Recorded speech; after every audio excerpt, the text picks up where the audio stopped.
One of these days we'll do a heist session. I'm joking. That's if Dax is still around. Yeah. Sir, I don't think that is a choice that you get to make. Well, actually, One of these funny days, enough, we are going to rob a bank. You're just going to come along for the ride. I'm gonna come along with the ride. I mean, funny enough, one of the I may things. or may not have rewatched Ocean's 11 today, so you know, I'm great, down. great movie, great movie. Actually, if we ever do that, I have a mechanic I'm gonna steal from Matt Mercer that is such a cool mechanic, where basically instead of you guys spending like an entire session or two planning quote unquote a heist, you fast forward to the actual heist and you guys just start doing it. And then when you get to a point where you would have prepared something like, oh, we would have bribed a guard to open a door, or we would have pre-stashed like a bundle of rope. You guys basically play a coin essentially that is like, I'm going to use my planning moment where I would have, and then you explain to me how you would have done the thing in advance to the heist, and then you move forward as if it's already happened. It was such a cool mechanic. I was like, oh my gosh, that's so brilliant. Because like, instead of Was that from the Honey Heist episode? No, this was this was from the yeah. campaign. This was from campaign 3. I think they may have used it in the Honey Heist as well, because I don't think it was his mechanic. I think it was Bria Iyengar's mechanic.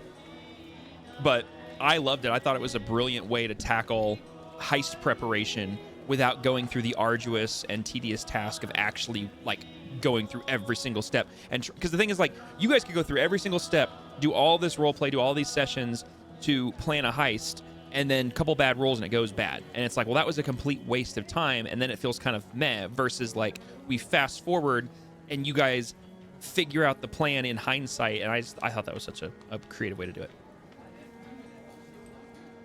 I just noticed a spell icon for my new 3rd level spell, and I love it. No spoilers, but Neon can look. It's the bottommost spell in my character sheet. So what Neon is hinting at is we need to do a vault heist. No, I'm pretty sure Shadow hinted that. Or one of the two. I always confuse your voices, and I apologize. Wait. That's messed up, dude. Wait, Yeah, what? well... What icon am I looking at? Oh. The last spell in my spell list, I love the icon for that spell. Oh, the image? Yeah, it's cool. Yeah. Okie dokie, Smokey. Smokey. Yep. All right, so let me turn on Kiria's little image here. Maybe. OBS, there we go. There we go. Oh, whoa.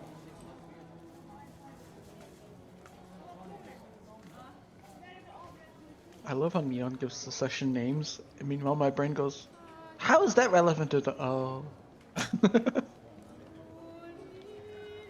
That's what he's expecting us to do today. You don't know what I'm expecting you to do today.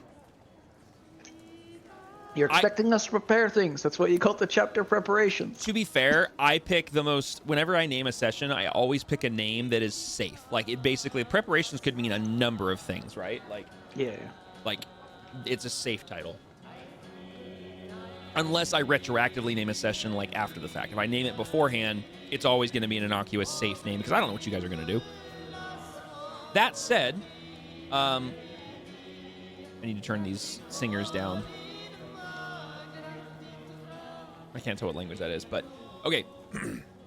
Last we left you guys off, you guys had met up with a couple of students in the University Row District in the search of trying to find a printing press for Pipwick's upcoming campaign for City Council, which is a strange sentence to say.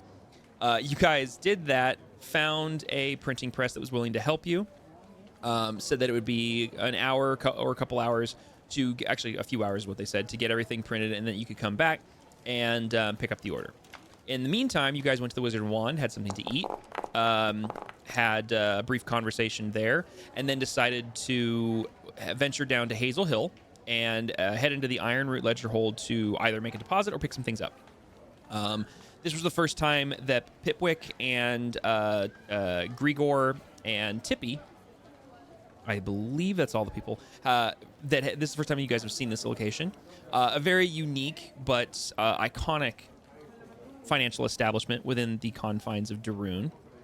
This establishment is one of, if not the oldest business, so to speak, within Darun, being a very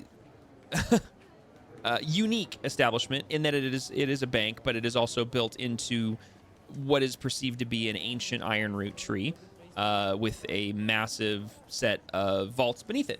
You guys had ventured down after being guided by the kobold's receptionist, Skrindle, to where you guys led to your vaults. Some of you made some deposits, some of you grabbed some items, and it is basically here where we pick back up as you guys are reconvening in the central point of this circular chamber that then branches off to the vaults. Do you guys need anything else from your vaults, or you guys have what you need?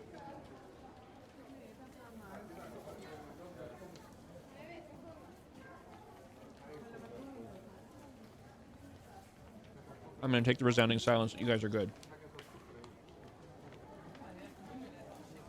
My stream deck broke and didn't unmute me. Yeah, I've got everything I need. Telena will change when she's the only person in her vault. Okay, yep. She's gonna shoo whoever's staring at her goods and get changed. Okay, yeah. I don't have a vault, so I'm good. Okay, that is, oh my gosh, so many dice. Okay, so you guys, some of you change, some of you grab some of your belongings. Skrindle politely waits for you at the archway that leads back into the large angle, spiral walkway that leads back up to the entrance hall. Whenever you guys are ready, he will take you upstairs. Unless anyone has anything, he basically does exactly that. He guides you back up the circular spiraling walkway that is not a staircase. It's just kind of a slow grade of a walkway, and brings you back up to the main entrance hall. And he hops back behind the desk and kind of looks at all of you, and unless anyone kind of tries to get his attention, he's, we thank you for visiting the Iron Ledger Hold. Please come see us once more. Then he hops down in his little chair, and you hear him scrawling away with some parchment and ink. I was trying to get a meeting with the guy.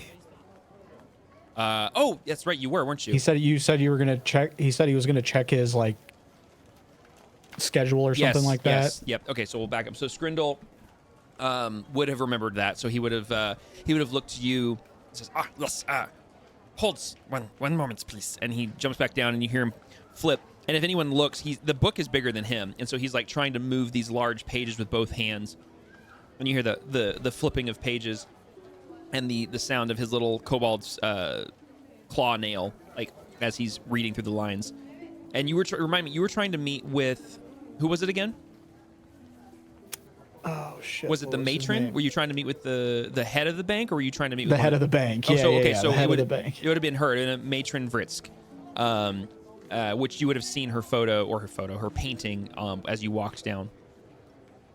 The matron has very busy schedule. However, we believe she will be available in 3 days at noon. All right. That works for you? Yeah, let me just pencil that into my schedule real quick. Yes, I do same. What's name you? Pipwick, spelled exactly as it sounds. Heartthrob, once again, also spelled exactly as it sounds. And as you hear him writing, and for anyone that's tall enough that would have seen him down below, because he can hear Pipwick obviously instructing these things. Excuse me. But anyone that can see him writing, whatever he's writing, it doesn't look, it's not common. It doesn't make sense whatever language he's writing in. But he scrawls it down, and you hear him place it down. He hops back up on the top of the desk, and where he can see Pipwick, and says, Okay, we have you on schedule for 3 days from now at noon. I will make sure that matron knows of this. I appreciate you. Thank you. Yes, of course. Have a pleasant day. We see you soon. and then he hops back down. turn around, everybody. Sometimes you just gotta meet the big boss.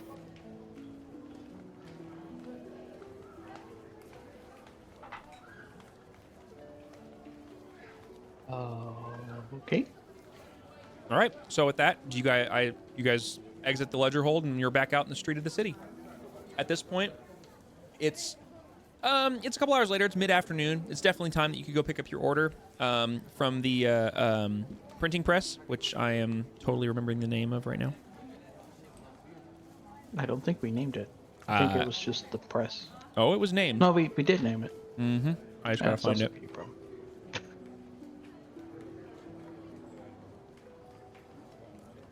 I thought wait, what?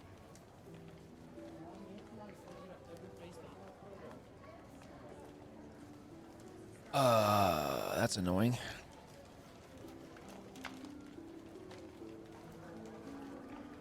What's happened? Oh, you guys have just exited the ledger hold. Okay. He's trying to remember the name of the printing press I'm area. Yeah. That's a No, good one. it I don't remember it either. It exists, and for some reason, it's not where it should be, which doesn't surprise me. Oh, no, there it is. It was called the Student Scriptorium. You guys would have seen it on the sign outside. And yes. Luria Pince, P-I-N-C-E, was the individual you spoke to. That's why I Loria. have my character sheet open. That's where my notes are. I probably have it in my notes. Yep, I just need to actually organize this, because I had it. It was just not in the category it should have been in, because, you know, things. Stuff and things and stuff. Yep. So, what do you guys do?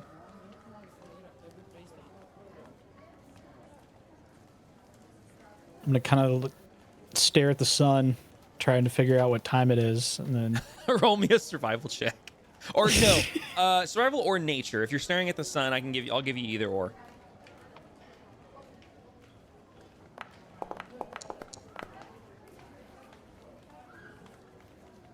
And that was so that was survival. Okay, well, dirty 20. Jeez. Okay, yeah.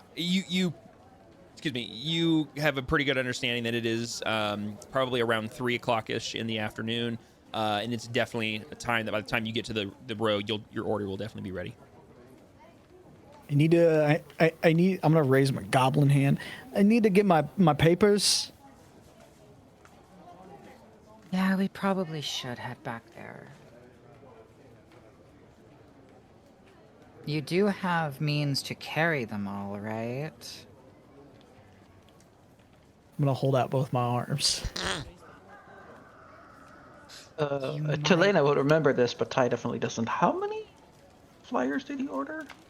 A couple hundred, right? 200, It's yeah. 200, yeah. And you paid half up front. You still owe the other half. I have a I paid for it feeling. all. What? I'm pretty sure I paid for it all. Yeah. Didn't I pay for it in gold? Yes, I forgot. I didn't pay a dime. Yeah. I remember. Yeah, I remember now. Pipwick somehow got away without paying for it. I still don't know how that happened. I remember now. Okay. Okay. You might need something to carry all the pages with. I got a pack. Are you For the afraid record. that they might get creased, crumpled? To be honest with you, when I think when people see that a goblin is running for city council, they're all just gonna get torn down. You know what? Fair. Where's your confidence? Oh, I legitimately excrete confidence, but I just also know how other people treat me because I've lived in this city for quite some time. He excretes confidence. He has a point. He's pretty dislikable. Are you helping or hindering this situation? Yeah. Dax would kind of like. Dax would raise her shoulders. I'm kind of doing both. I'm amused, but at the same time, I hate this man, or whatever he is.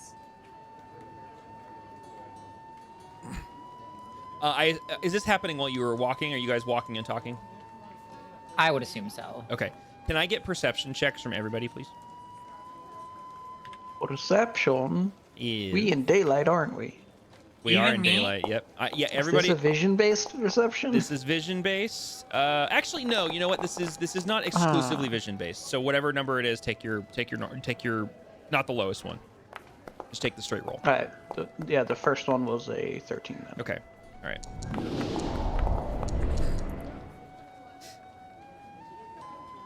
I rolled exactly what I would expect for a guy that just stared at the sun.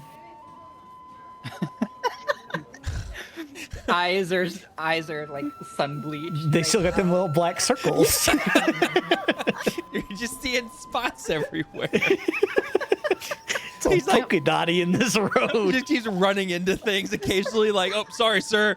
Sorry, small child. My apologies. I was gonna Street ask. lamp. I was gonna ask if he was staring like literally right at it.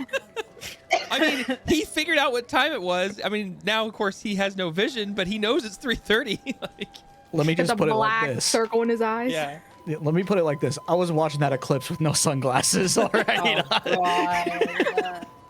Hey, Neon. Yes. Stream can't read that, and I wrote it in common. Can players confirm that they can read it? Yes. Okay. Interesting. I wonder Stream why. can't read common. I wonder why I stream think we can't. established this. I'm not. I think we Yeah. established Well, this. I remember before the update that I made recently, it didn't matter what languages it was in. Stream would always read it as just whatever physically you typed. It would never do a weird like character. When the update happened, it changed something. I don't know what setting. I still have to find it. Where Give stream. stream a character that knows all languages. Actually, work. no. Well, it technically, stream has ownership, has observation abilities on everybody. Yeah, but so do we. Yes, but I'm wondering if I just need to change it from ownership or from observer to owner or something. Wow, I have a headache that is making it very hard to think right now. There we go. Let's try this. Configure ownership. Stream.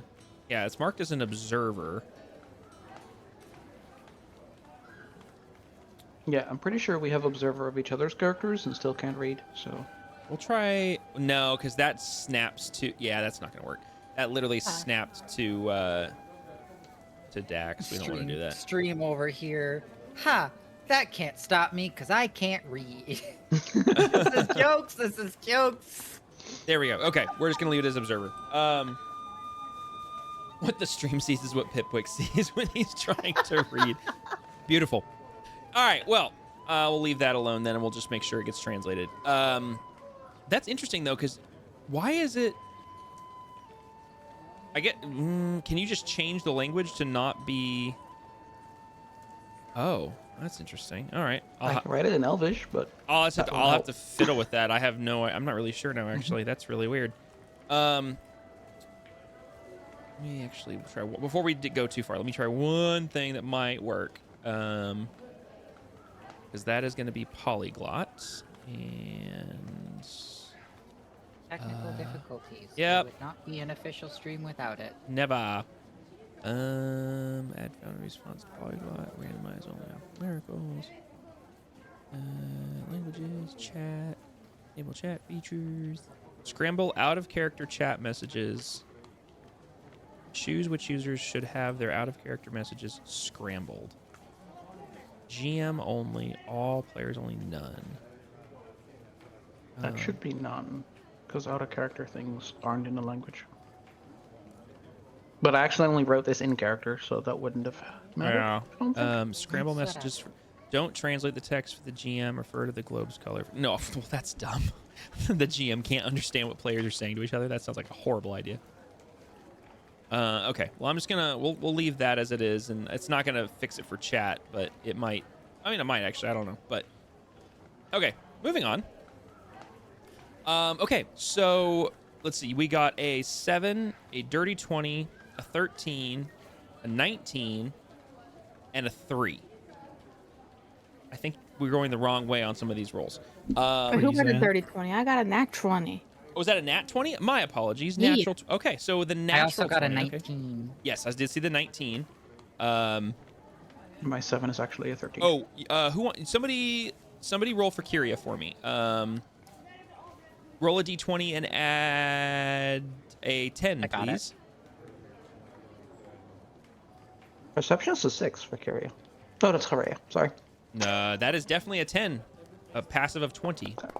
I was looking at the wrong character. I can't even see Kyria's stats. 23. There you go. Okay. All right.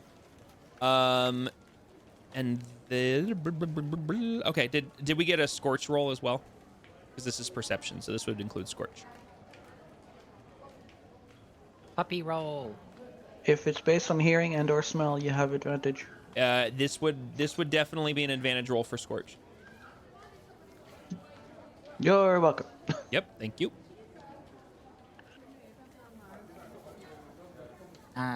Shadow? Go Shadow, you got this. Shadow. Wait, we didn't get a Dax roll to begin with. Wait, did we lose a not? Shadow? Oh, I No. thought we did. I am so sorry. Am I? No, I am definitely not blind. Nope, you're not. I'm seeing the same thing. Shadow. Hello. Uh-oh. Maybe they stepped away. Possibly. They were kind of shouting at a distance most of that time. Oh, okay. Mike's not working. That's fun. We love it. It was working a minute ago. That's weird.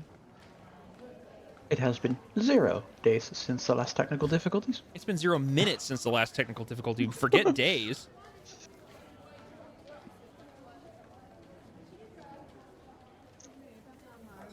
Well, given that we're fixing Shadow's mic, I'm just gonna test something. 9 for Scorch. Was that with advantage? Is that with? Wow. Yes. Okay. Okay. That He's works. just lumbering along like a happy little dog. That works, Ty. Yeah, it does. Good. Okay. So, you guys continue to walk from the Hazel Hill district towards the Wizards in the Wall. I'm sorry, towards the University Road district. Thank you. 17 for Dax. Okay, cool. Kyria and Tippy, since Tippy rolled a natural 20, the two of you get the feeling that you're being watched as you guys are walking through, like that subconscious lingering tick in the back of your brain. You get that feeling that you're being watched. You don't see anything. Nothing is immediately cause for concern, and you look around here and there or whatever, and nothing seems to pop out, but you just have that feeling.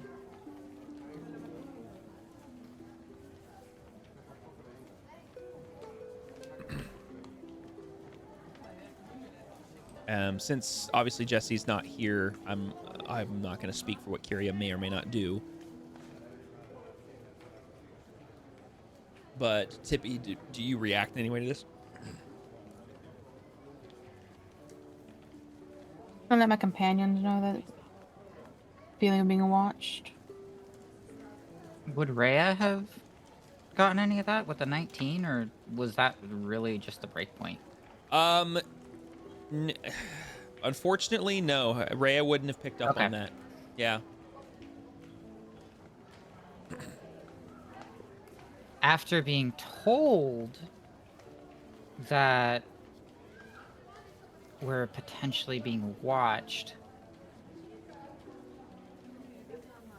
And to clarify, just if in case this is asked, Tippy, you get this feeling very shortly after leaving the ledger hold, and it doesn't leave you. It sticks with you pretty much consistently, and Kyria would feel the same way. Question real quick. Mm-hmm. Since I'm looking at my spells, since I technically can't level up, do I get to keep my spells that we're going to choose? Because I have the spells. Yes. Yes. I just can't physically level up. Yes. With way more. I still don't know how we're gonna fix that. I'm gonna have to sit down one of these days and like really tinker with the plugin and figure out what's going on. But yes. Is there a way that I can just override your character? Hold on. Let me see if there's a way I can just do that. Because I have all of my the spells I chose. Mm-hmm. I just don't have Wait. like, I don't think I have the health or the level is Yeah. not What 5. do you remember what you rolled on your health? I remember it being Let me high. look at my. Let me look at Beyond because I think I mirrored it. Because the average would be 4. Here, you go ahead and Yeah. do that. But yeah, because I remember this being an issue, and I forgot that you technically should have this level up, and I should have dedicated some time to this. That's my fault. I should be level or not level. 34 health. 34 health. Oh wait, but what's your con modifier again? +2. Okay, so yeah, it wasn't 4 then. Okay.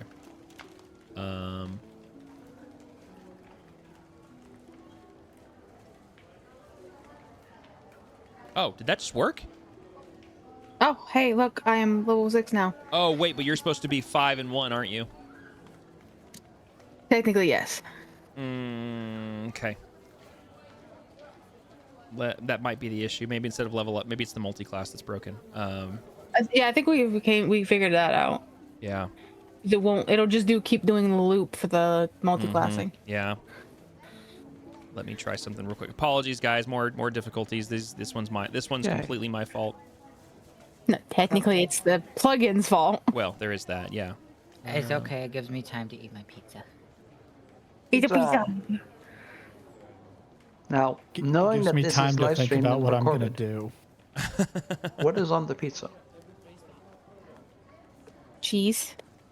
Yes. Exactly what Fox said. Just cheese. It's a Remind cheese me. party pizza. Remind me what cantrips you were picking. You were picking, I know, Eldritch Blast and what? Mage hand. Okay. The way you said that, just so funny to me. It's a cheese party pizza. Nah, no, doubled now. I have 2 of them now, Neon. Yeah, and it broke. Okay, so leveling up is fine. It's multi-classing that's broken. I need one of my coins. I need to flip a coin to figure out what I'm gonna do in this situation. Now that it has been announced that we're being watched. I think 1DC works as a coin flip. Yes. Yes. Oh no, I have special D&D coins on my in a little bag on my desk. All right. So what we're gonna Well, do never for mind. what we're gonna do for now is I'm gonna put you at a level 6 wizard, and just so that you've got the health and the spell slots and everything, and I mean obviously you have the cantrips. Yeah, I have all my cantrip, my spells for the Yeah. like my third class. So Yeah, so we'll leave it at that for now. I really don't know how we're gonna get around this, but we'll figure something out.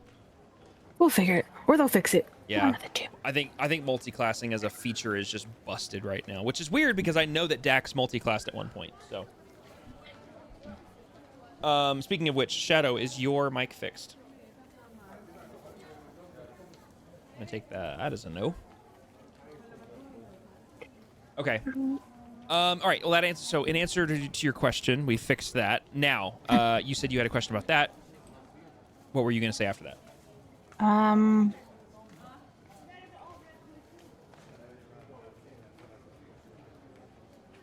Trying to think. Cause the reason I figured out because I was like looking through my spells, like what can I do? And I was like, wait a minute, these are not supposed to be here right now. Well, technically they are, but they're not. Oh, that doesn't work. To do what to do.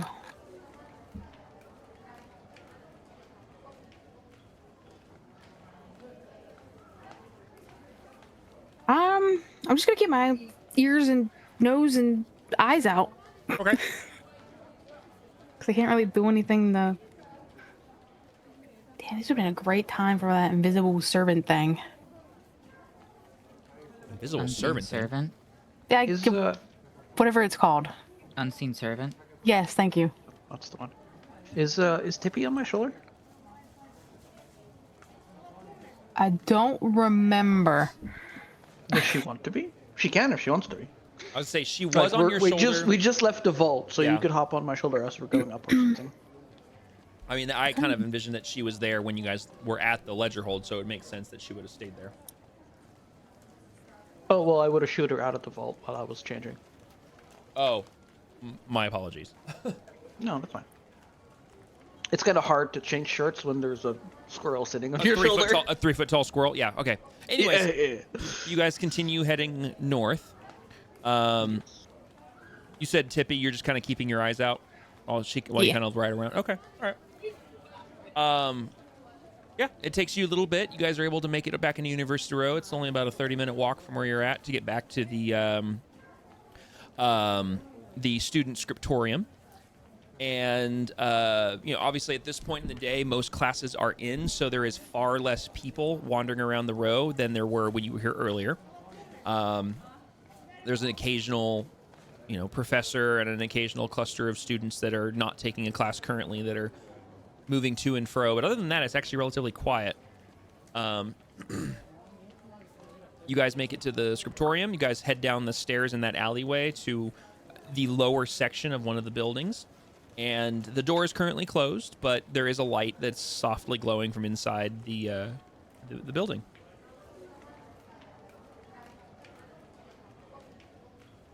There's also work for I was going to make the question as we were walking when we were told that we thought somebody was watching us. Mm-hmm. I don't know if you'd let me try and take a closer look or observe the surroundings again. I will allow you to do one time for basically would cover hey, I think we're being when she kind of alerted you to do one additional scan. We're gonna just a couple side eyes. Okay, so if it's just kind of a couple side eyes, I will allow one focused perception check. Essentially, I wouldn't classify it as investigation for the purposes of this, but I think perception would still be applicable. Okay. While she's looking around, I'm just gonna, with no looking, yell out, "Hey, draw a picture. It'll last longer." Was there any? You said it was focused. Does that? It's just a normal roll? It's just a normal check. Yeah. Yep. Okay. Because technically speaking, I'm now realizing I shouldn't have had you guys making a roll to begin with. It would have been based off of your passive, but we're moving forward. All right. With a 22, you very skillfully attempt to use your peripheral vision to creatively move yourself in a way that looks, inconspicuous and not trying to draw attention to yourself whilst trying to survey the surrounding area to see where this presence may be coming from. The 22, you could have sleight of hand with that. Yeah. Whatever, but yeah, we'll go with it. But for the purposes of this, you don't see anything. Nothing seems to pop out. You get the similar sense that you're with a 22, you do get the similar sense that you feel like you're being watched, but you don't see anything that no one is lingering eye contact. You obviously are meeting eyes of passerbys here and there as you're entering the University Row district, but it's not like anyone is giving you cause for alarm. Okay. And Pipwick, what did you yell? You yelled, "Draw a picture, it'll last longer." Yeah, I didn't know if cameras exist. No, they don't. Probably not. No. Okay, yeah, then drawing works. Yeah, no, that's fair. That was creative wordplay. It was. I was just trying to understand. And so you just yell it out loud into the ether, just bark it. Yeah. So did anybody react? Nearby people kind of look awkwardly at this goblin yelling, "What are you doing?" But no. No other persons. Okay. Not visually. Visibly. With that, Rhea will still be on a bit of a cautious alert. Okay. But would also be thinking, well, we are a large group of varying individuals. I wouldn't see why people wouldn't be looking at us. Yeah, perfectly valid. Okay. So then those will be considered the roles for your walk from Hazel Hill to the Row. After, like I said, it's about 30 minutes or so, you guys make it back to the scriptorium. And as I mentioned, the door is closed, but you can tell that there's noise and light coming from within. And now we're getting fucking mugged. Not again. I am so very glad I dropped off all the money in the ledger hold. I picked up some. Not much. But, Tyre's like, no, mistakes were made. All right, well, Listen, That's most fine. of the funds went back to the ledger hold, L- including listen. the platinum. Listen, I've done a lot of role playing. Bank camping is a bannable offense. Okay. I don't know how you would ban an Unfortunately, we're NPC. leaving the bank. I don't know how you would ban an NPC, but I would be so curious as to hear that argument in court. Okay, so do you guys enter the printing press? Yes, I do. I walk right in. All right, door creaks open. You walk in, and you can hear the sound of, and you can hear the sound of the machine moving as it's kicking out printed pieces of paper and parchment. It's a little bit hotter in here now. There's some steam coming off of a container on one side of the machine, indicating that it is some sort of steam-driven device. There's a soft glow of torchlight in this, or lantern light. It's actually more accurate in this space. A unique iron-like smell that anyone who's been, I mean, all of you have been around civilization long enough that you've smelled freshly printed parchment or paper. So you immediately recognize this scent, that of an ink, a hot ink that is being used in the press.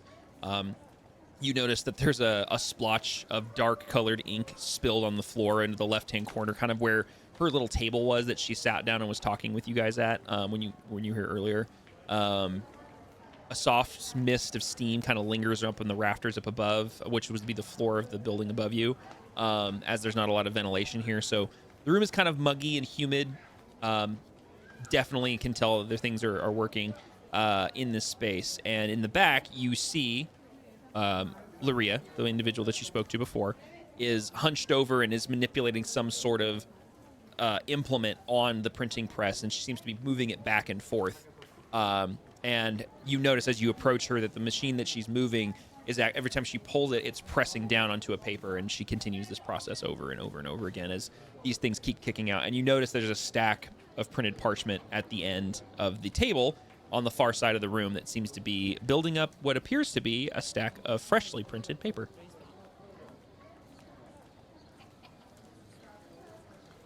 Hello, miss.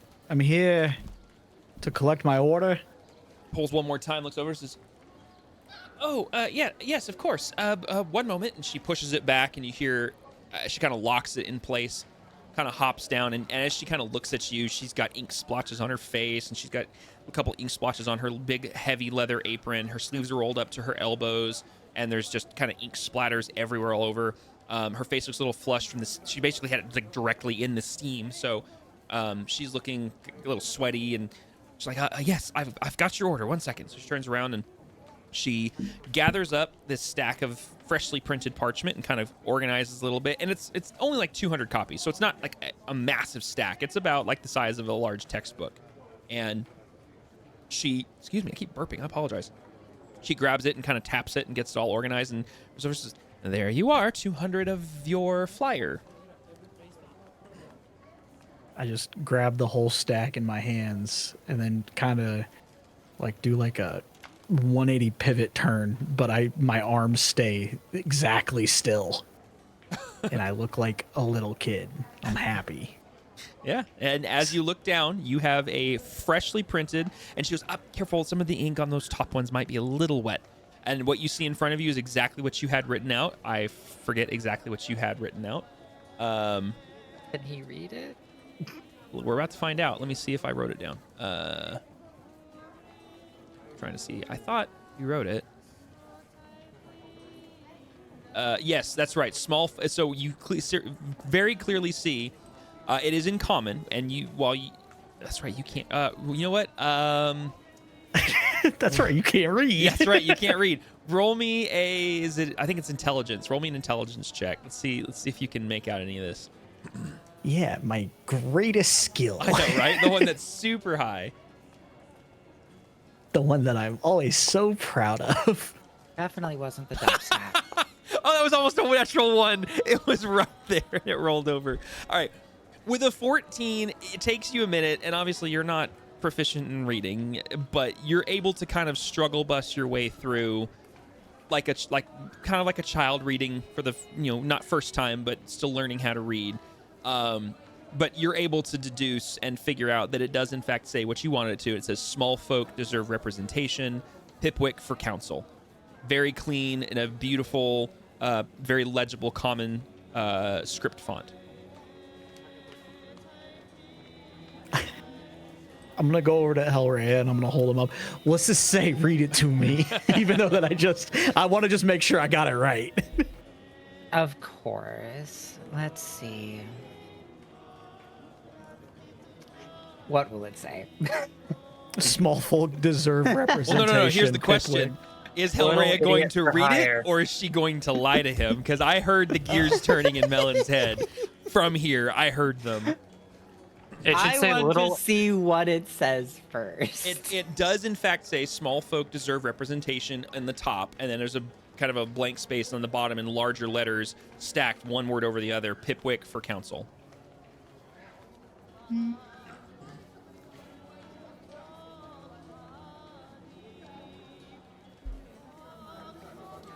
I'm remembering the deal. All the words are here. Awesome. I'll do the little point turn, still holding him perfectly out. back to Loria, and thank you. I really appreciate it. You're making a young boy's dreams come true. Yes, of course. I'm happy to be of assistance. If you need any other Swear printed, to- I swear to whatever god there is, if you call yourself a young boy again, I am going to stab you. Loria You're raises, making us silly little boys. Loria dream raises come her true. eyebrows. Can we please not stab someone in my business? Oh no! It definitely wouldn't be in your business. I'll wait till we're off of university property. Oh, gee, thanks. That's better. She says. She I'm kind of like moving in here. She awkwardly turns around and heads back towards the edge of her printing press to you see that she starts manipulating some levers, and you can hear the sound of steam hissing, and it seems to be winding down. Have a lovely day, ma'am.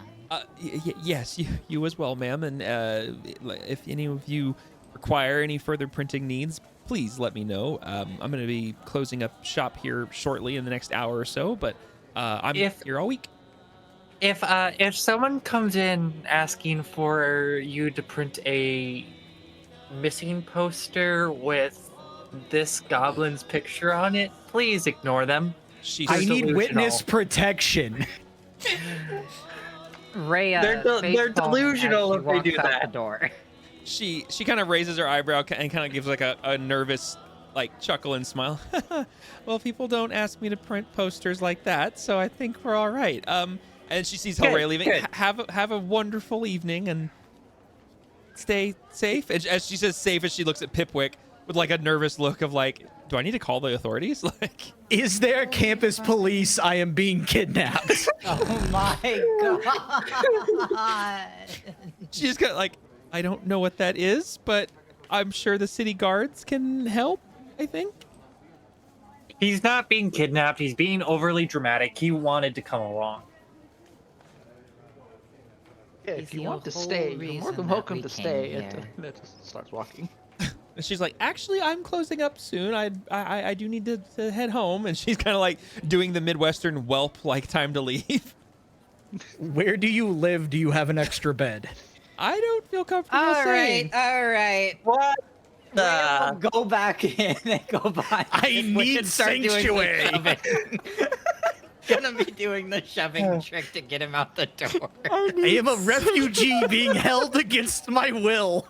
You are not a refugee. And with that, Dax is gonna come over and grab him by the collar and just start dragging him out of the place like he's a toddler. You're not being taken against your will. Proceeds to bodily drag him through the building. I think there's some mixed messages. She's not bodily dragging him. She's just grabbing a piece of clothing. Rhea went up behind and just started doing the gentle kind of shove motion. I was gonna ask, Does Pipwick resist getting pushed? Can I No. just slide him along like he's on heelys? Yes, absolutely. Lovely. All right. Well, for one reason or another, you guys do leave the establishment. She does close the door behind you. It does not latch locked, as is only about 4 o'clock at this point. but it is getting later in the evening, and with it being fall, you guys can already tell that it's that time of the day where the sun is starting to rapidly descend and start heading towards the horizon. So you guys know that it's going to start being evening, like dark evening here pretty quick. I'm going to heavily suggest to folks that we start heading south again and go talk to the council before this invitation that she taps on her pouch for expires. Given that the person who wrote is no longer available. Well, I'm pretty sure we have a few days at least. Correct. But if we keep getting distracted, those days are going to become hours. Yes, that is a valid statement. But at the same time, I don't think it would be appropriate to arrive days before the invitation states. Well, I mean, we this should is let just them two. know that we want to create an event so that they can get the space ready. Precisely. I'm not saying we should do it now. I'm saying we should let them know. Because at this moment, nobody there knows. Given that the inviter... Yeah, I was going to say the invitee, but that's us. The inviter hasn't actually been able to communicate as far as we know.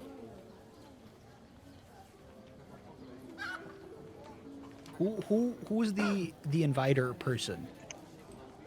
Not any of your business. I can talk to him.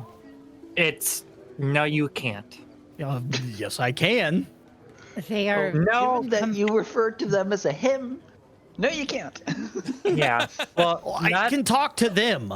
Not only that, and just so that she's not giving a whole lot of information, Dax kind of chuckles. You really can't unless you want to go to the bottom of the river. Well, I'm just saying that if you describe this person to me, I can talk to them. Did you not just hear me? They are at the bottom of the river. Well, then fish them out so I can talk to them. They're dead. Wait. Hold on a second. Is Dax speaking truthfully, or is Dax trying to lie?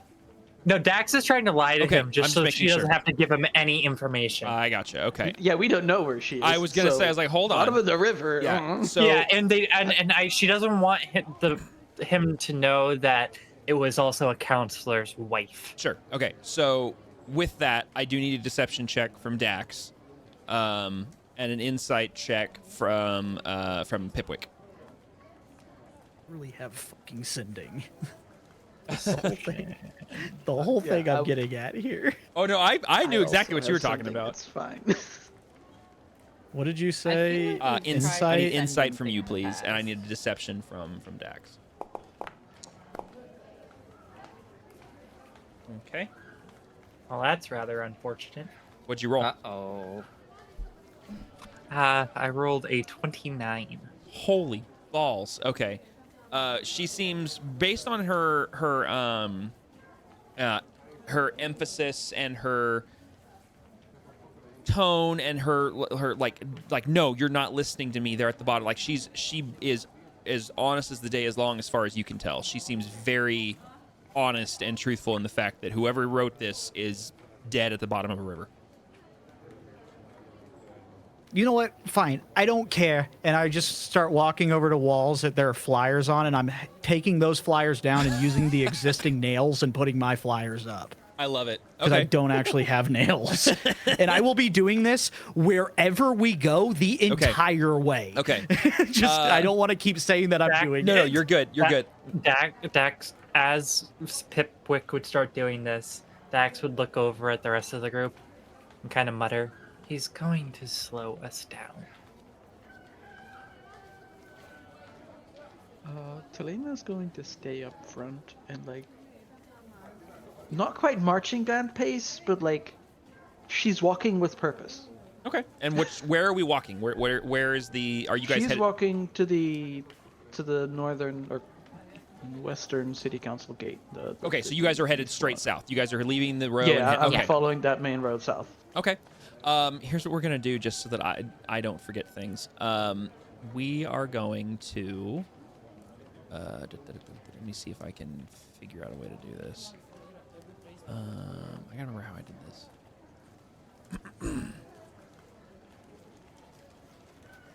Nope, not that. Hang on one second. Here we go. Tornado icons.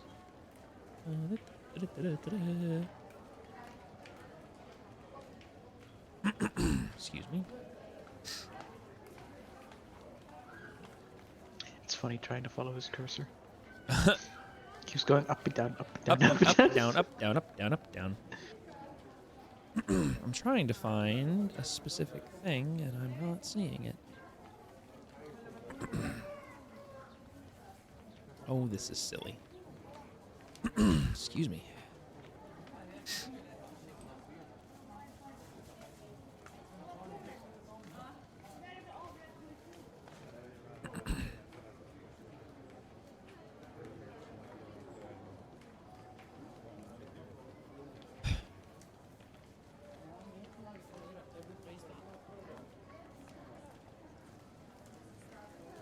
Here we go.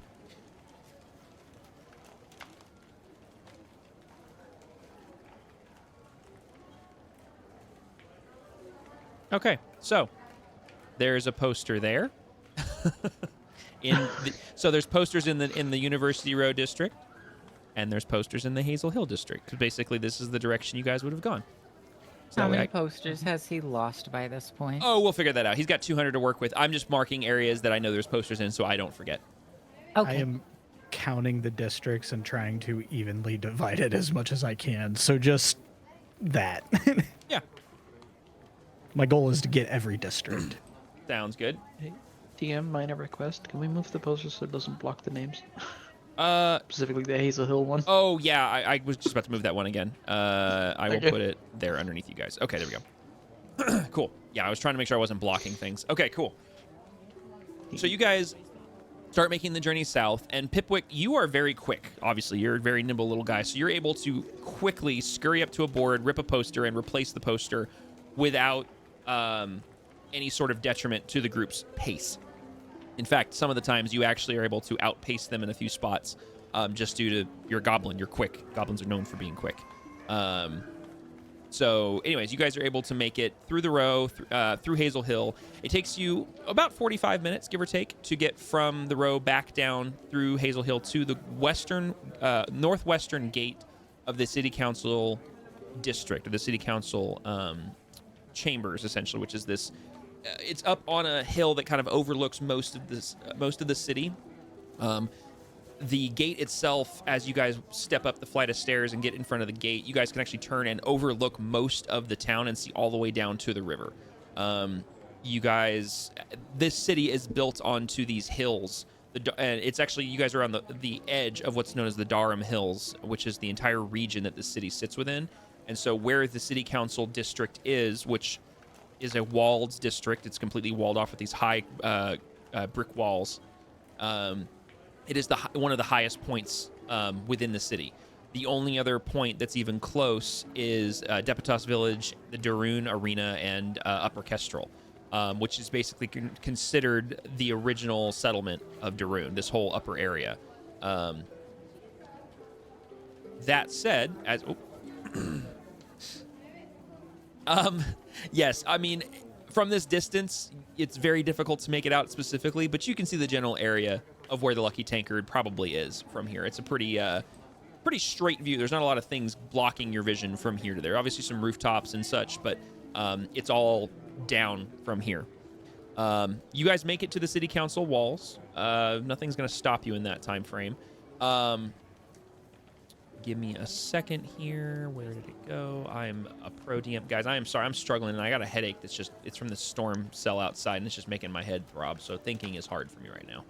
You have a It's storm okay, cell. I have a time filler. Yeah. You have a storm cell. I have dust, debris, or wood smoke just pouring through the atmosphere in my area. It's We love great. that. We love that.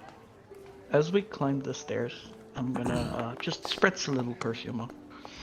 Okay. Just to sell the whole, I'm fancy person because I'm also wearing my Pip is huge. whatchamacallit. Performance outfit. Yes. Since yes. since I'm following close, I'm gonna act like some of it got in my mouth, and you're just gonna hear like a. Oh, yeah, that's a good point. Tippy's on my shoulder. And given that I'm probably putting it around my neck area. Her eyes. Fox, roll me a d20 just for kicks and giggles.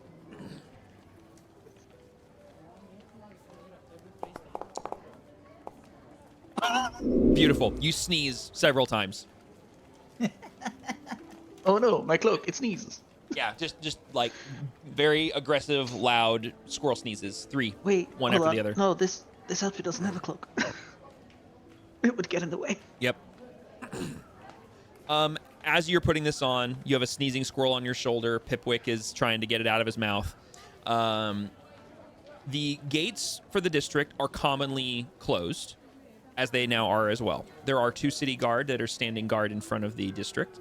They see you approach. They don't walk towards you or anything like that. They're just standing at attention. But you do see that there are 2 that are standing before you, guarding the district.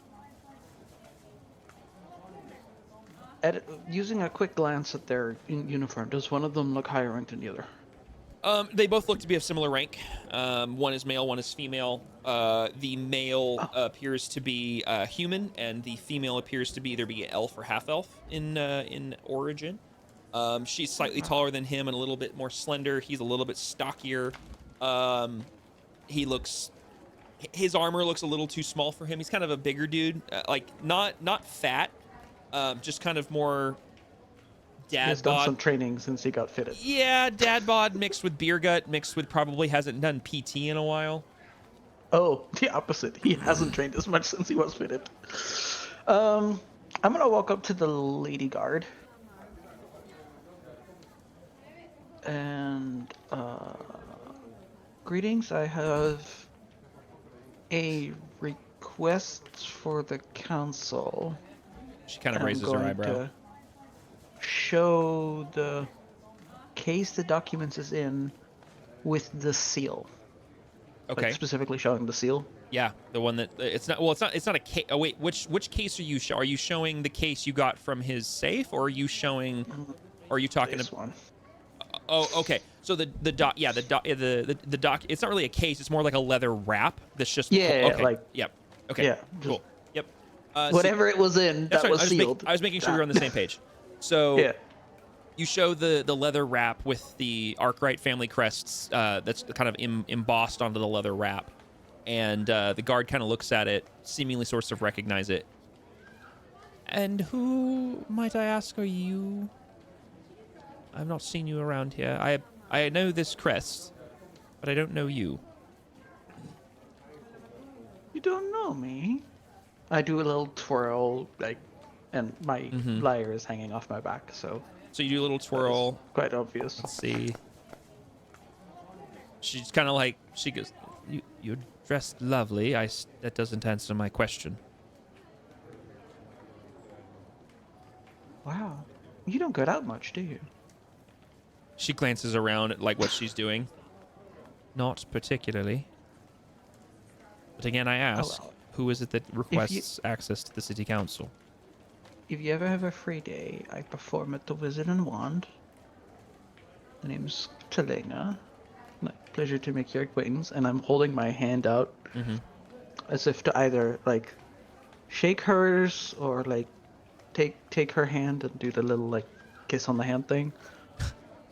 Whichever she goes for. So her right hand, both of them are holding pikes as like in their right hands, like just kind of, pommel on the ground, pointed tip up in the air, and they're both holding those. And she kind of reaches out with her left hand and takes yours and just kind of like moves it up and down a few times. This is a pleasure, Miss Selena. Very well. You said are you here to meet with anyone in particular, or you just need access? Apologize. I need some clarification on what is it you seek. I am planning to do a performance in a couple of days for a anniversary of Dr. Arkwright, and I need to talk to whoever is in charge of events and stuff like that. Very well. You are aware of the lateness of the hour, yes? Well, I was hoping to make an appointment, not necessarily speak to them now. Of course. That can be arranged. One moment, please. Dolph, stay here. And she looks over to the larger gentleman. And as you look over, you realize he is sneaking, like he's leaning over and he's munching on a turkey leg that he's been keeping under his cloak. And he kind of looks over, mouth full of turkey, holding the bone. What was that? And he's like mid-eating, and she just goes, oh, dear gods. And she turns around, wait here. And she walks over to the large gates, these wooden gates, and there's a smaller doorway carved that she opens, basically. If you guys have seen like old medieval gates, like they have the large portcullises, and they have like a small door that a human can walk through. She opens that door, walks through, closes it behind her. You hear... Neon, if I can interject real quick. Go for it. As she's walking, or as she turns around and walks off, or is walking towards the gate, Dax pipes up. I'm not necessarily with them, but I also need to make an appointment. With regards to matters of the king. The guard stops and turns, like 2 steps away from the doorway to on the gate. In regards to the what now? Wait, how have you not heard? There's a king, and he has matters that need to attend here, and I am here on his behalf. Okay, so here's what we're gonna do. You're gonna make a deception check as per usual. However, I'm gonna actually, I was thinking about it. I am gonna make this one a disadvantage because of who these guards are. Okay. Yeah. That just means I have to roll twice, right? And take the lower number, yeah. Yeah. Nope, something fell. Let's say, what was that? Them were some big dice. Yeah, I was Thunder like, and Sorry. thunder and things shaking around my house is what that was. Is that what it was? Okay. Oh yeah. Sorry, like- those were my dice, my bad. I was like, good grief, who's got, 60-foot tall dice? I got a 19. Okay, that's the lower of the 2 numbers? Yes. Okay. The guard kind of looks at you and kind of like glances around. Uh-huh. And pray tell, where is this king located? And who is this king, pray tell? I love that he's copying her. That's unfortunately information you do not need to know at this time. Then I'm afraid, madam, you will not be receiving an appointment within the city council, as it is my job to determine who enters and who doesn't. What do you say to people that are running for city council? She kind of looks around and can't see who's talking, and then 'cause remember she's an elf, so she's very tall, and then she like sees you like, oh, good heavens, what was the question? And she seems visibly flustered. People that are running for city council, are they allowed in here or no? Running for She kind of looks at Dolph. Was there an election I was unaware of? I'm trying to get an extra seat added. Once again, Dolph, the other dude, looks over, mouth full of turkey leg. Not that I'm aware of. And he's just like hunking off this turkey leg. How messy is his eating? Oh, very messy. Like just disgusting glutton level eating. I'm gonna help him be presentable a little bit. You clean him up, and he's like, hey, thanks, and takes another bite and immediately undoes what you just did. Not all like completely, but like just big grease slobber right down the middle of his chest. And as that happens, the elf guard kind of comes back to focusing on Pipwick. Yes and no. When we have elections, yes, that happens here. I wasn't aware one was taking place, but are you wishing to speak to someone about that? Yeah, city bylaws state that I can petition to get a seat added to the city council if I can prove that a certain demographic is misrepresented. Dolph, is that the case? I've never heard of that. And then he looks over and he just shrugs. Uh-huh. Oh, he's always less than unhelpful. Well, let me start with seeing about the appointment for your friend here, and we'll try that. And she looks over to where Dax was and realizes she's gone and says, I guess that was what... Apparently that wasn't... I don't know. I'll be back. And she steps inside. Real quick, I hand her a flyer just in case you need to bring it with you to get the appointment or whatever. Oh, dear heavens. And she just walks inside. She's reading it. I do want to add, before Dax was walking away completely, dejected. I wanted to send a message spell, as she probably got too far away to actually talk to. I don't know. Message is not super close. It does have a decent distance on it. It's like 120 feet. True. The message would just be, don't travel too far. Okay, so, well, actually, technically, Dax can respond to that message. Message does allow a reply. Yes. Oh, she doesn't. She okay. doesn't. Okay. She's butthurt. It didn't work. Oh no, my gaslighting has ceased to work. Okay.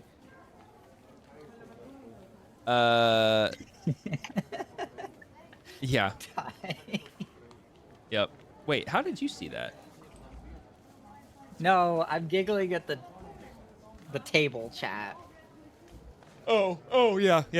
All right, 1 second here.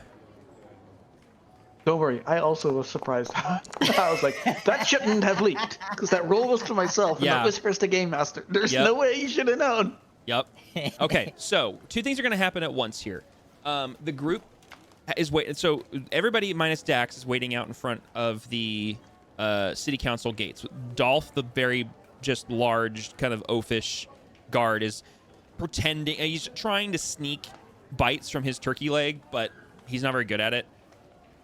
The other guard, the female elf, has walked inside the gate. Dax, about how far would you have gotten away from the group, and would Scorch have gone with you? Nope. Scorch is currently looking at the guard who is eating the turkey leg. I'm sure he is. Oh Okay. no. Okay.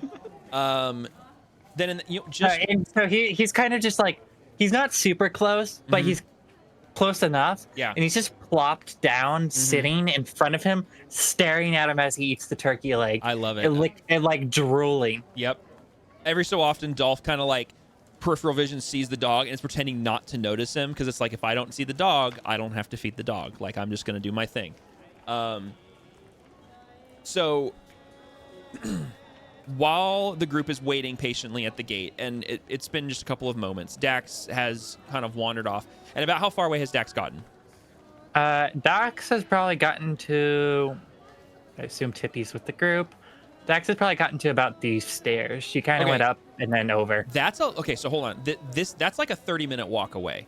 Like, oh, is that? Yes, from where you guys are here at the gates. This is the other side of a district entirely. Like, okay. Yeah, it's a so like this. The buildings are not to scale. No, not even close. That's Yeah, true. Yeah, That's true. I mean, basically, to get across the district would be about a 30-minute walk, and you guys are outside. How far of a the walk district. is it to this? About the same, because I mean, you guys are basically down here, up on top of a staircase. Basically, let me move to Lena real quick. So there's this staircase right here that then leads up to the gates, and this is essentially where you guys are at, is on the outside of the gates here. Gotcha. To get to basically there or here it's about a 30-ish minute walk to get to either side of the district. Okay. Well, so Dax is whatever makes reasonable. She also takes big steps because she is like 6'3". Yeah. I will say she could have easily just kind of, if she just like marched off, she could have easily gotten down the stairs and made it to like down here. If I can get there we go. Like down to the base of the stairs, like back into the Hazel Hill district. And that, I mean, it's far enough away. I mean, it's far enough away that like you're not like right next to the group. close enough that like as you're walking away, the message spell would have worked, but then like you could have easily gotten outside of that range pretty quickly. But like down in this general area would be a very reasonable amount of time to get down there. So she is immediately gone down. I didn't put her immediately there, but she's kind of gone down and then immediately turned. So she's probably like around here. Okay. She is slowly making her way back to the Coliseum to see if her fighting group is there. Okay. As you make it to the bottom of the stairs and you make the right-hand turn to start walking through along the southern edge of Hazel Hill, you get the sense that you're being watched. And as you kind of glance around in various directions, you're certain that you're being watched. Basically at how would Dax react? I'm gonna do this. How would Dax react with basically she would make it to about here, and you are convinced that someone is watching you. What do you do? Dax would immediately like look around, and see if she sees anything. If she doesn't, since she's kind of used to being watched, she would proceed, but on high alert. Okay, so as you look around to see if do you do it like nonchalantly, or do you actually like legitimately like I'm gonna stop and look? She kind of does it like nonchalantly. Okay. Like I'm looking around, but I'm not trying to make it look like I'm looking around. Okay, do me a favor. Roll me a. I'd say it's a. I would argue sleight of hand. Well, it's not hand though. It's literally just Sleight of hand does not mean necessarily it's with the hand, in my opinion. It's more, are you trying to be sly with the action? I have always read sleight of hand as to literally what you're doing through here. That doesn't necessarily mean you're trying to steal from somebody. It just means you're trying to use your appendages essentially to try to do something. In this particular case, it's yeah, no, that makes sense because it's also used to try and escape traps. correct. Versus this particular instance Okay. is she's trying to make it look like she's not doing something. I would argue that would fall Stealthy. under the category of stealth. Yeah. Stealth or Alright. deception, maybe. Deception That is more too. verbal because it's based on charisma. So I would say in this particular case it would fall more under a stealth check. So if you want to roll me a stealth check to see how nonchalantly you can do this, we're gonna do this to make my life Let easier. me- I'm gonna move you guys. Grab my dice. So everybody who's up at the gate is right near the gate, and Dax is more or less right about there on the road. Oh gosh, I need better dice. These numbers are coming off. I'm gonna put this there. Nope, not there. There. And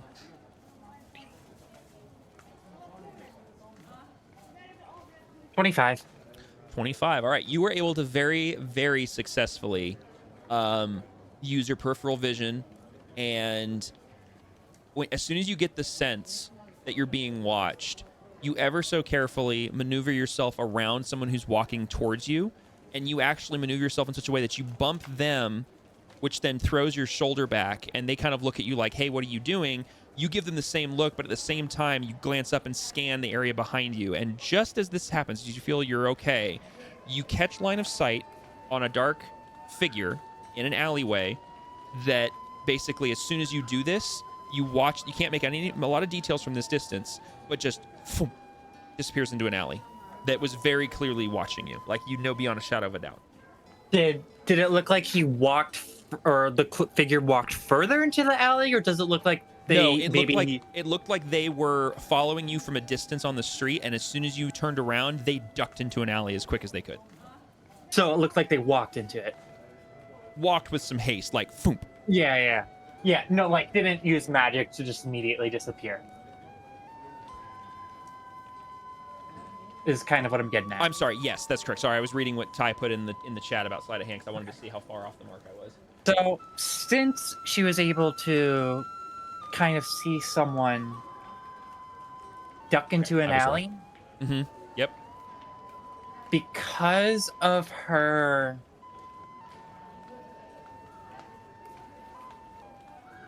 untamed curiosity, instead of proceeding, she's going to go against her better judgment and try to follow into the alley quietly. Okay.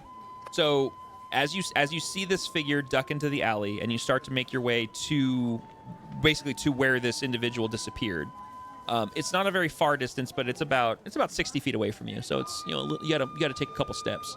You get to the alley, which is an offshoot from the main strip that you're on.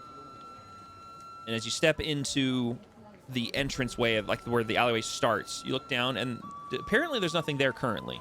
The alleyway doesn't dead end. It does, you know, it does carry on between these two buildings and dumps out onto what seems to be a smaller, like paralleling alley or side street of the main street, a little bit further beyond, maybe about 30 feet back. She's going to proceed down it. Okay. Again, against her better judgment, she's going to, because she has, and it's gotten her into trouble before, she has this untamed curiosity. Okay. As you continue down through the alleyway, are you just like beelining through it? Or are you proceeding with caution? No, she's proceeding with caution and she's trying to do it stealthily. Okay. Go ahead and roll me a stealth check. Nice. Oh, well, rip. I'm gonna use my inspiration for that. Okay. I got a nat 1. So inspiration. That's better. 16. Not great, but better. I got a 16. 16. Okay. As you're stealthily moving through here, you are doing so very carefully and very quietly. You know, with a 16, you do kind of like, you don't blend into the environment. You do obviously stand out being in what your physical appearance may be, but you don't make a lot of noise. Hair probably doesn't help. Correct, but you're able to quietly move your way into this alleyway. You avoid some of the sort of hazards in the area, like barrels and boxes and such, but you don't make a whole lot of noise. And with your passive perception being what it is, you get the feeling that you're still being watched. And at the exact moment you look over your shoulder and you notice an individual is behind you and is swinging down at you with something in their hand very quickly. Just like you see this all happen like in slow motion behind you. Okay. What do you do? Dax would immediately go to try and pull her short sword to block basically whatever's coming down on her. Okay. So let me see something here real quick. Didn't know it was gonna public that. Give me a second here. Let me just do it this way. Okay, I didn't see it for very long. Yeah, thank you. Give me that, and then it'll be, what is that? Doo-doo-doo-doo-doo.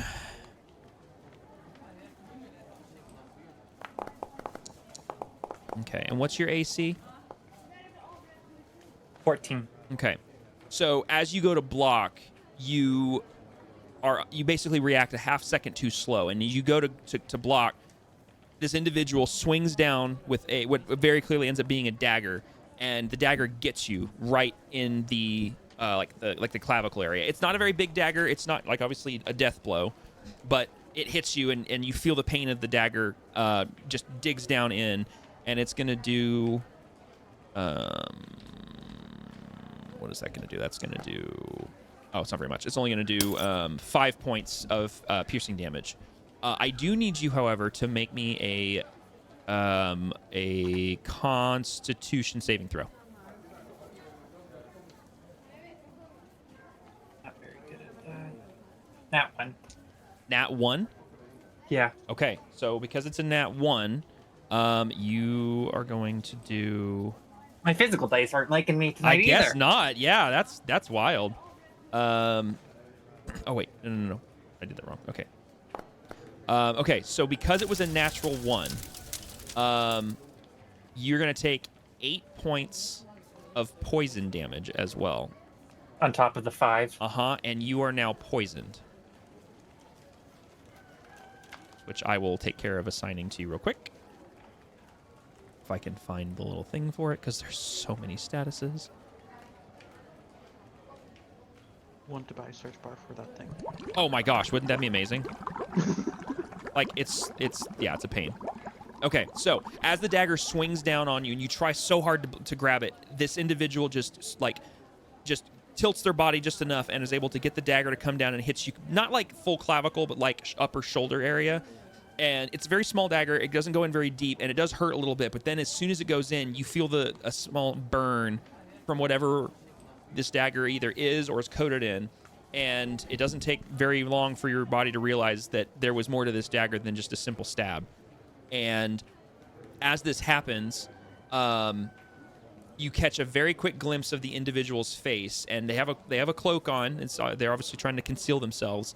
And you just make out the faintest glimpse of a humanoid face with dark black hair that's like kind of shaggy and kind of covering part of their face a little bit, and it's not very well kept, and has this like evilish grin on their smile on their face. And you make out the glint of a gold tooth on the lower jaw that's smiling as they get you, and comes down and gets you in the shoulder. I mean, and Hold on, so I'm noting this No. down. yeah, you're good. Human face. Mm-hmm. Tooth on lower right side of the jaw, you said? Yeah, like the individual's right, so your left, and basically it's like one of the lower like canine areas is a gold tooth that catches a glimpse of light as they smile at you, stabbing you with this dagger. And as they do, the individual kind of grabs your other shoulder with their other hand and pulls you in a little bit, holding the dagger in you still. And you hear kind of whispering here, "We've been looking for you, Dexori." And basically yanks the dagger out and kind of steps back and looks at you, and you can tell they're like waiting for something. While you are poisoned, you do have an opportunity here to do something, if you'd like to try to do something. There's no effects yet. Would immediately, her fight or flight kicks in, and she chooses to fight. Okay. And immediately tries to stab with the dagger. Okay, go ahead and roll me an attack. That is my... Is it just D20? Yeah, it'll be D20, and then you said your dagger. Yeah. So you're gonna roll So a D20. plus And you're gonna add. six. Yep, you're gonna add 6. Unless, wait, which dagger are you attacking with? Are you attacking regular dagger. Okay, yeah, plus 6. Yep. Yeah, she didn't have time to grab Nope, you're fine. the other Yep. one. Also, why do I have 2 Fang of Abyssal Leviathans? Ty. It might have been the accidental of the drag over. Well, no, Ty. yeah. Ty fixed one of them. That's why it says fixed by Ty. I don't remember what he fixed, but he did something with it. So if you ever need to use it, use that one. Well, Yeah. I don't remember what I fixed either. I don't even It was remember. something. Apparently it's fixed by you, but I don't remember what it was. this is Oh, the good. curse. I fixed the curse. It's actually in effect now. Oh, cool. Okay. This isn't gonna be good. Okay. I got a nat 1, so I got a 6. Oh no. Okay, so with a natural 1, I love when the dice tell stories. He pulls the dagger out and kind of takes a half step back, kind of looks like he's bracing to either attack you again or defend himself. And you kind of wobble a little bit from clearly whatever this poison is that's affecting you. And your vision starts to go a little hazy, and you're like, no, I am not going out like this. I'm going to fight. And you lunge forward with your dagger, and he just like doesn't even have to try to step in and avoid your attack. And you kind of stumble forward and basically kind of trip over a barrel and stumble down to a knee. Don't take any damage or anything. Don't go fully prone, but just basically kind of are now off balance and are beginning to feel the effects of something that has been done to you. You still have basically the equivalent of motion or like movement or a bonus action if you'd like to do anything else.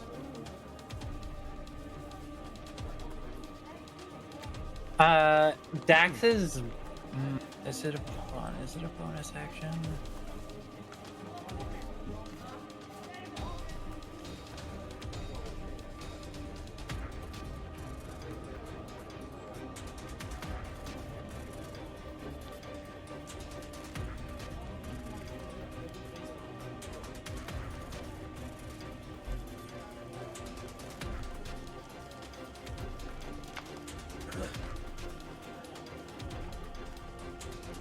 You need help finding something? Nah, I was looking at something, but it's not what I wanted to. Okay. I can't attack again. I mean, technically speaking... Oh, no, wait, you don't have an offhand weapon. Never mind. Yeah, I don't have offhand. Yep. Dax is gonna try and get up to run. Okay, so you want to use your bonus action to disengage?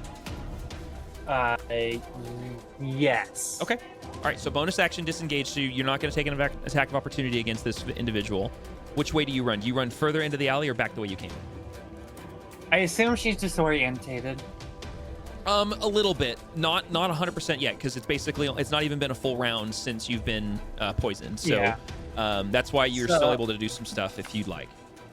Yeah, so because she's been caught off guard and now she's moving toward disorientation, she's going to, I'm not sure if you'll allow this, she's going to start running, but she starts running in the wrong direction, so she has to turn around. So, like, I'm not sure if you'll allow that, but I mean, of course I'll allow it. It's more like, are you running further down the alley in the wrong direction, Yeah, or so back the way you she's came and then make the wrong way? no, so she's running further down the alley, Okay. wrong direction, and then once she realizes it, she flips around to try and run back out of the alley. Okay, so the way I'm understanding this is you run further down the alley towards the second street, hit that street, realize it's just the wrong way, and want to turn around and go back in the alley. Is that my understanding? Yeah, I guess. Okay. Yeah. Okay, cool. All right, so yeah, you get to the end of the alley, you turn around, and as you do, and I'd say you only have to use about 10 feet of your movement to get to the end of the alley. And as you hit that second street and you have that brief moment of clarity where you realize you're not where you thought you'd be, you turn, and in the alley now with your blurred vision that's kind of starting to go wibbly wobbly, you see that dark, kind of shadowy individual now basically backlit by whatever daylight is left, holding a dagger in one hand, which you can now clearly see is dripping some sort of ichorish, not liquor, ichor-ish, like green substance. It's just dripping some liquor. Some licorice, yeah. No, some sort of like green ichor like substance is sort of dripping off the tip of the blade he's holding down at his side, and is basically standing, essentially blocking you from running back down the alley this way. You still have about 20-ish feet of movement, if you'd like to use that to go any other direction.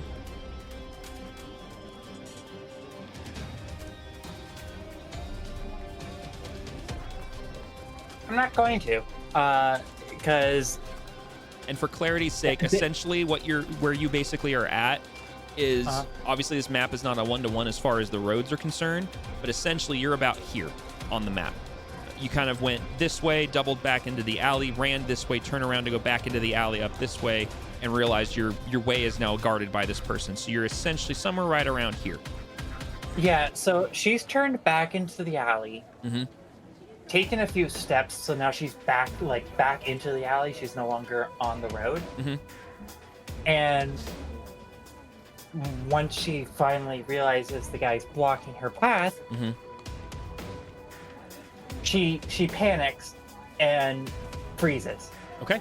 Like, she does nothing. She's panics and she's like, what the, she's like, she freezes. She's like, what is going on? Okay. Now, for clarity, because I know we're theater of the mind here, you do have basically a complete open behind you. You can either go left or right on this street.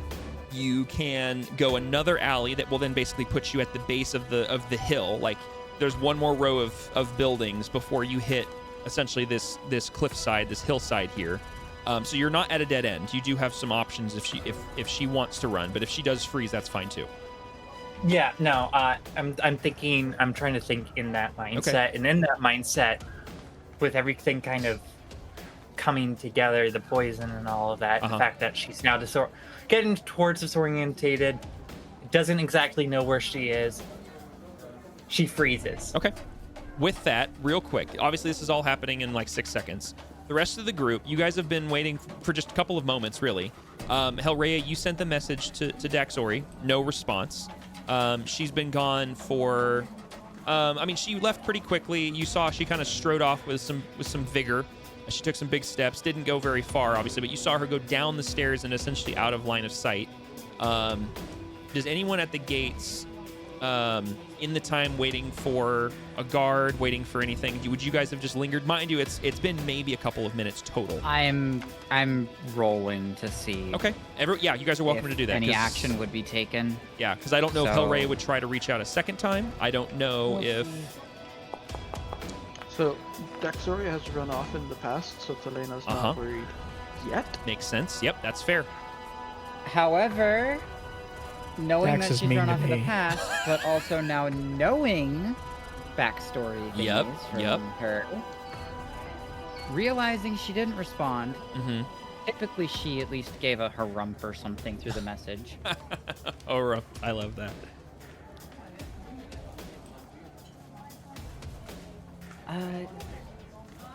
Telena, I'm your assistant through all this, right? Just make sure I'm on that note. I'm heading to check on Dax. You worried?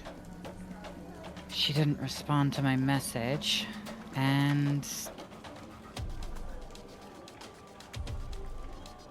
there might be a danger. Yeah, it is weirdly quiet around here now that you're pointing it out. And to Pipwick's point, it is. There's like no this area of town is a very weird spot because you're basically kind of on the pseudo edge of town, where if you continue on the road to the west, you basically start getting into farm country. If you go down the stairs, you're back in civilization, or you go into the city council district. There's kind of like a weird spot here. Okay. There's like no foot traffic. I'm not trying to meta. Of course I'm not trying to meta. Nope. I trust all you guys. That's why I asked. No, I just meant it in the sense of I'm not getting yelled at right now. Exactly. Another thing. Would we still have had the feeling that we were being watched? Because we basically had that feeling That since we left. is an that excellent district. question. I will say, let me see here. I know what my stealth roll was. Let's see. Tippy, your passive perception. I'm just on the list here. Tippy wouldn't know. Pipwick wouldn't know. I'm on a 13. Okay, Passively, Hellray. it's 16. Yep, you would get the sense you don't feel like you're being watched after the conversations that were had earlier. You're like, I feel like we're good. Yeah, Talina, you're not sure. Scorch. Well, I didn't know to begin with, actually. So. Yeah, but like what I'm saying is like, to you, nothing feels different. You're like, I'm good.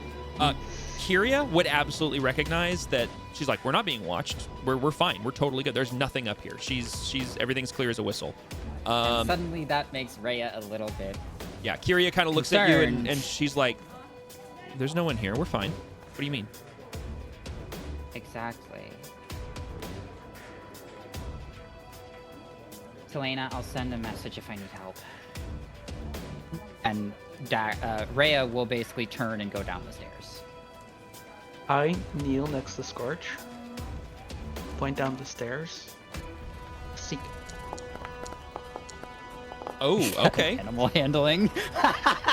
Honestly, I'm already gonna tell you, not Dax. Scorch does not know what you mean, so he kind of cocks his head you know to what, the side. real quick, I'm going to interject. Shadow, I want you to roll me a perception with advantage check for Scorch, please. Oh. I just thought of something that would have absolutely happened that I forgot to handle a second ago.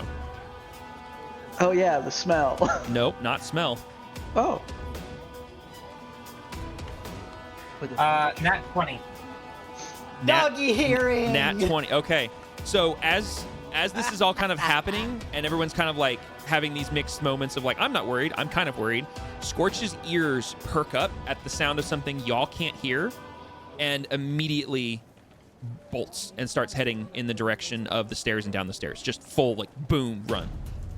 Is Then this before or Rhea. after I give the seek command? This is like, you're like, Scorch, and just gone. He's just going.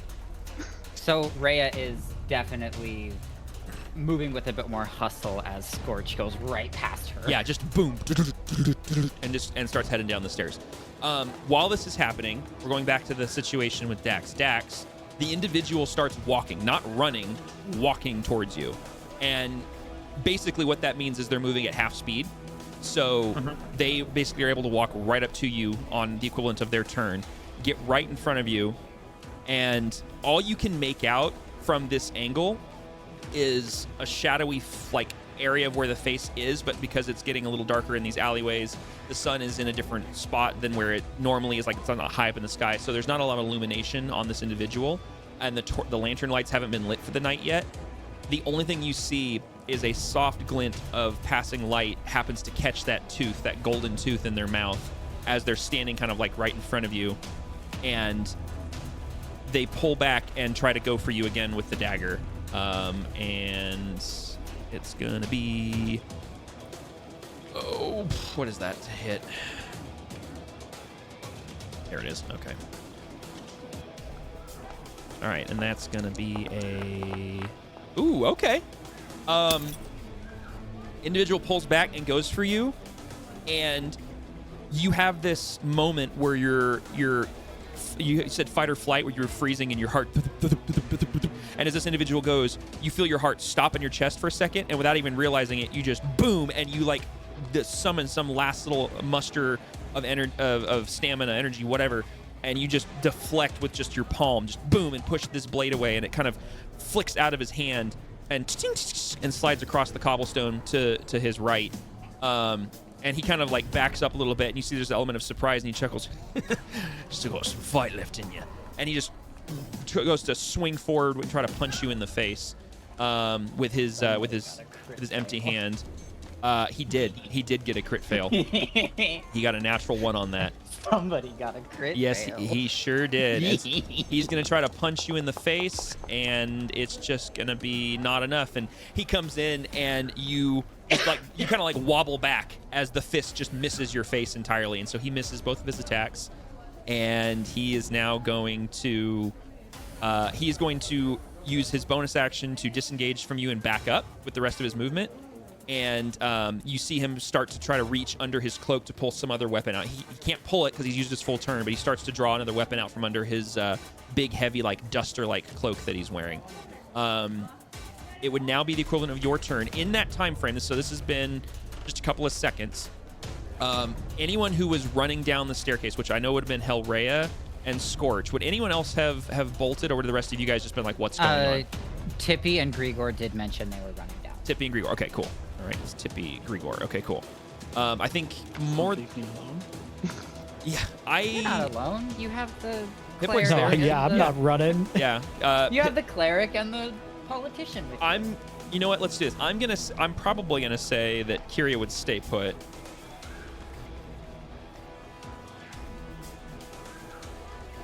I'm pretty sure Jess wasn't very much the don't split the party thing, so I'm pretty sure they Yeah, would oh. make sure to stay in the Oh, majority never mind. group. Jesse actually just messaged me. Kyria would join whoever was going to see if there was danger. Okay, so Kyria would go with you guys. Was that message that just appeared just for me, or? That was me. No, I it's goofed. I was trying to it's flip a a coin. goof. I was trying to flip Oh, a coin okay. and I typed it in wrong. Okay, so never mind. So Kyria would venture with you guys. So for clarity's sake, it's going to take you guys, because you guys all have 30 feet of movement, give or take. Like the general number there is 30 feet. It's going to take you guys. Let's see. It's going to be 60 feet to the bottom of the stairs, and then it's probably going to take you, unless you guys are you guys dashing? Would you guys be taking your turns equivalent to run? I know Scorch would be. So after Scorch had passed Rhea, she would start going at her more breakneck pace, Okay. as fast as she could get herself to go. Okay. Um, So until anything comes into view. Monhold, technically you are correct with that feature. I was thinking about that, but because this is not traversing through a city, you are physically trying to get from one point to a couple hundred feet away. This is just purely based on your movement speed. So, and because you don't know where you're going, you're following Hellraya and the dog, you are limited by on how you can get to there based on what you can see. This isn't you knowing where you're going, but that is a good feature to have, and I'm always happy that you remind me you have that. But in this particular instance, it's not applicable. Scorch is going to outpace all of you. He has 40 feet of movement base, so he's going to be sprinting at 80 feet around. Everybody else has 30 feet, which would be 60 feet around if you're sprinting. So Scorch is going to be an easy 10 to 20 feet ahead of you at any one time. It's going to take him at least probably 3 rounds to get from I've just left to where he heard something. And it's going to take you guys the same, but you're going to be behind him, essentially, if that makes sense. Gotcha. So, And behold, our Kyria arrived. hey, perfect timing. So, with that, Daxori, it's going to be your turn. You're standing... There's 5 feet. He's just out of melee from you, so there's a 5-foot gap between you and this individual. He is reaching with his right hand under his cloak to draw something. Looks like, I mean, you can't tell what. He hasn't pulled yet. And his poison dagger has slid off to what is your left, a little, about 5 to 10 feet, about 10 feet actually, on the cobblestone street to your left. What do you do? First things first, would she be feeling any of the effects from the poison now? Would they be affecting her? Yes. You are going to take another... it's going to be 1 point of poison damage.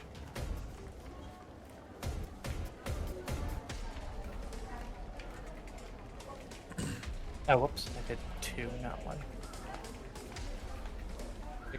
Oh, yes. Thank you. I am here. There we go. Thank you. Hello, hello. Yeah, we'll just see.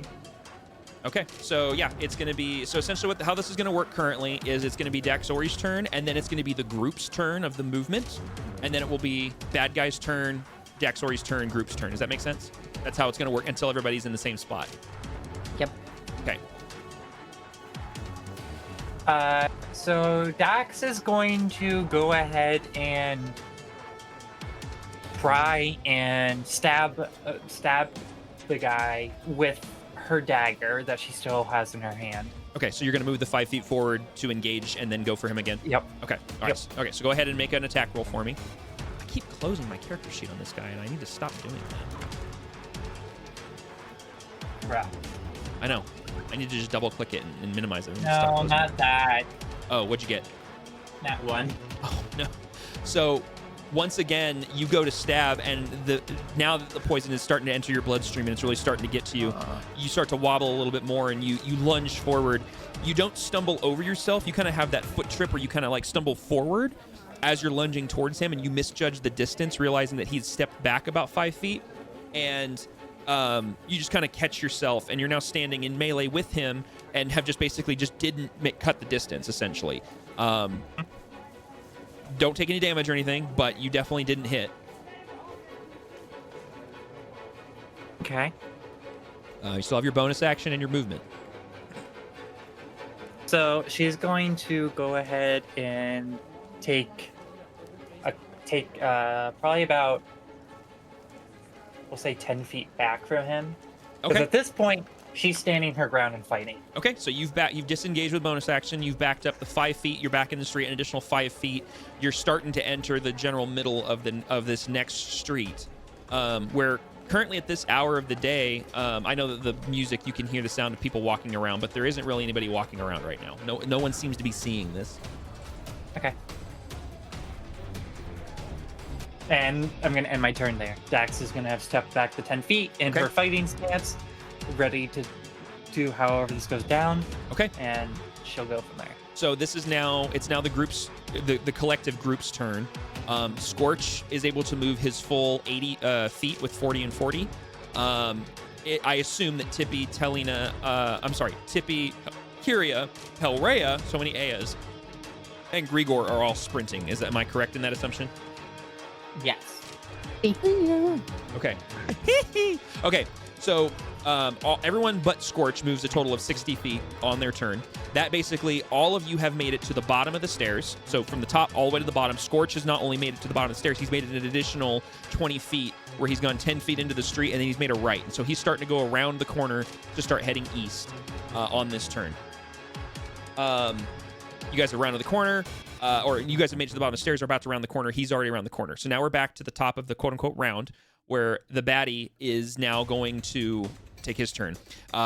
He is going to now, as you stepped back, the basically now 15 feet away from him, he draws a rapier out from one side, and with his other hand draws a dagger. He now has 2 weapons in his hands. His left hand has another dagger. This one does not appear to have any sort of coating on it, from what you can tell. It looks to just be a normal dagger, and his rapier looks to be normal. He is then going to just, again, walk up to you. He's not going to run. He's just going to walk up to you, and he's going to attempt to lunge forward mid-walk with the rapier, which is going to be... it's going to be a... That's... Oh, that was weird. I didn't mean to have you selected. That's awkward. That is definitely going to hit. So he is going to do...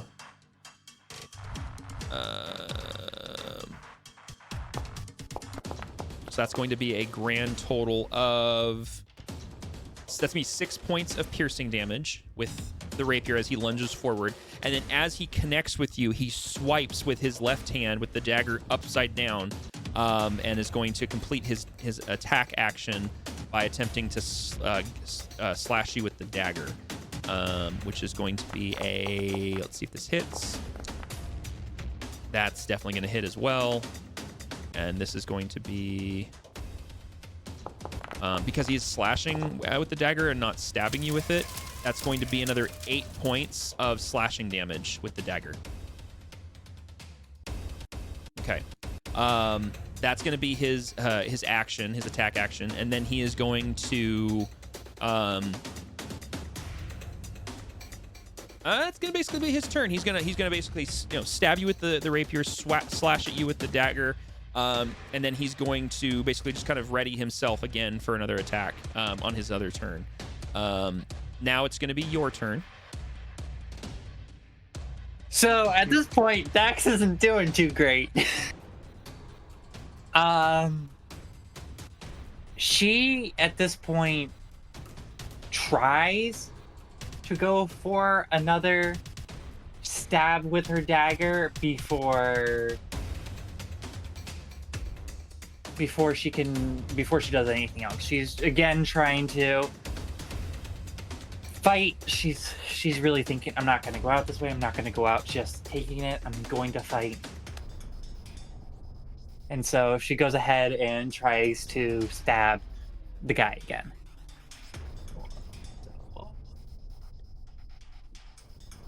How steep are the stairs? Could Talina see the party's direction? Yes, they're not that steep. You could easily see, like, if you just took a couple steps forward and looked down the stairs, you'd see them all sprinting and then making a right. You would have easily seen Scorch just bolt to the right. And then, were you trying to make an attack, Daxori?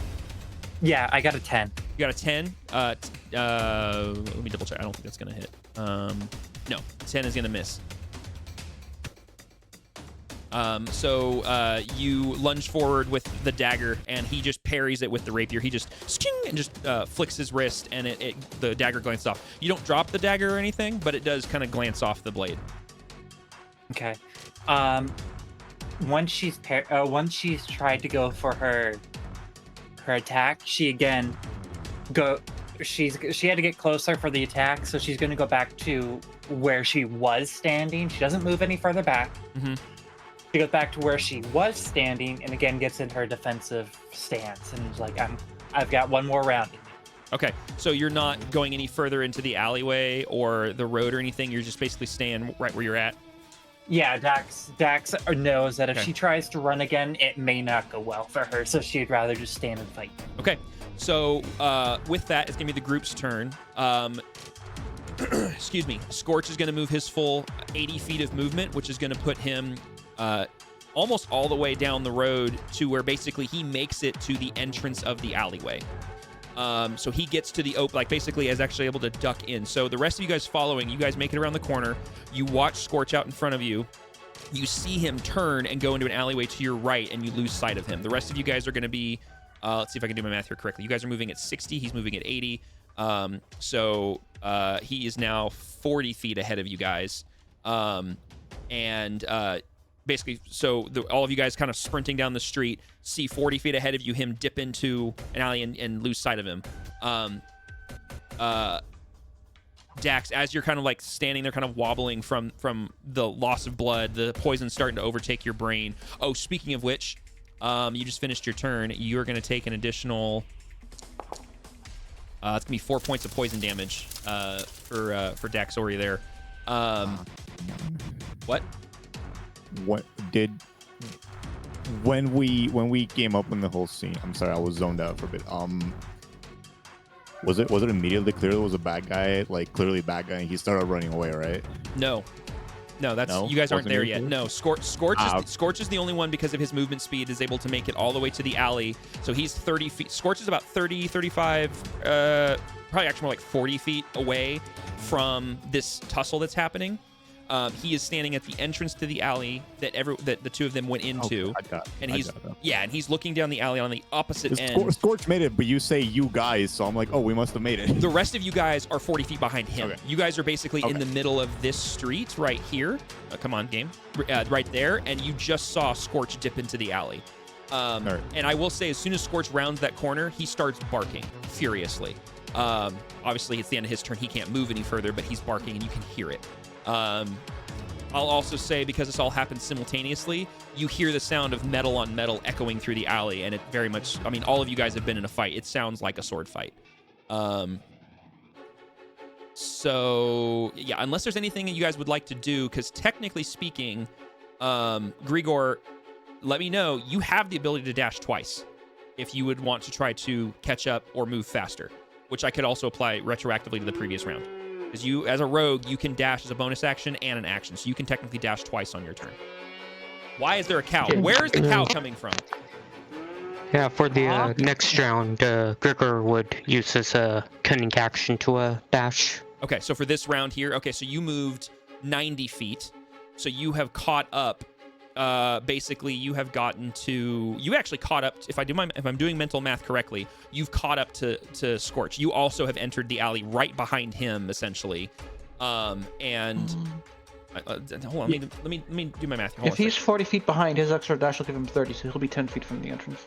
Yeah, so he won't be right behind. you weren't. He won't be right I'm next sorry. to Scorch. So you weren't dashing the previous round. You weren't double dashing the previous round. You were just dashing once. Yeah, for the next bout. Okay, so just for this. Do the cunning action. Okay, so then you are 10 feet, so you are basically almost to the alleyway. You can hear the sounds more than he can, and you can definitely hear the barking. All right. For clarity's sake, is Pipwick and Talina doing anything as the group I'm has now assuming gone that out of I sight? lost vision because of rooftops Correct. and trees and stuff. Yes. Once they rounded the corner, you would have lost sight of them. Yeah. How loud is the bark? You do hear a dog. Those things scary. You do hear a dog barking not too far away. You hear him, but from this distance, I mean, it's reasonable. It could be Scorch, but it could be any dog. It does sound a very aggressive, like repetitive bark, bark, bark, bark. It's not just like one or two. It's repetitive barking. I've heard Scorch. You have. How well do I remember his bark? Let's find out. You know what? Roll me a history check. Oh well. Apparently pretty well. Apparently pretty well. Yeah. I will. Yeah. History is 2 points lower, but that's fine. I was trying to remember. I was trying to remember being with him and training and stuff. Oh, you know what? I'll take that. That's fine. We'll keep the dirty yeah. 20. Yeah, that's a fair argument. So yeah, dirty 20 is fine. So yeah, you definitely are. You're fairly confident that's Scorch barking, and he does not sound happy. Yeah, and it's a constant one, so that's not a hey he's found something. That's a hey he's found something and needs to scare the thing. I'm just gonna start. I'm gonna tell Dolph that that's our dog, and I'm just gonna start strolling down the stairs. I'm not dashing. Normal speed. Okay. Dolph just kind of looks over and he's finishing the turkey and he's like sucking the marrow out of the bone, and kind of looks over. All right. And then looks over at Pipwick. And just like makes awkward eye contact with Pipwick. I'm gonna make the awkward eye contact back. I'm gonna look down the stairs and I'm just gonna go, shit. And then I'm gonna start following Talina down. So you two are just walking, so 30 feet of movement. So it's gonna be a while till you make it down there. I mean, 30 feet for this round, yes. Yeah.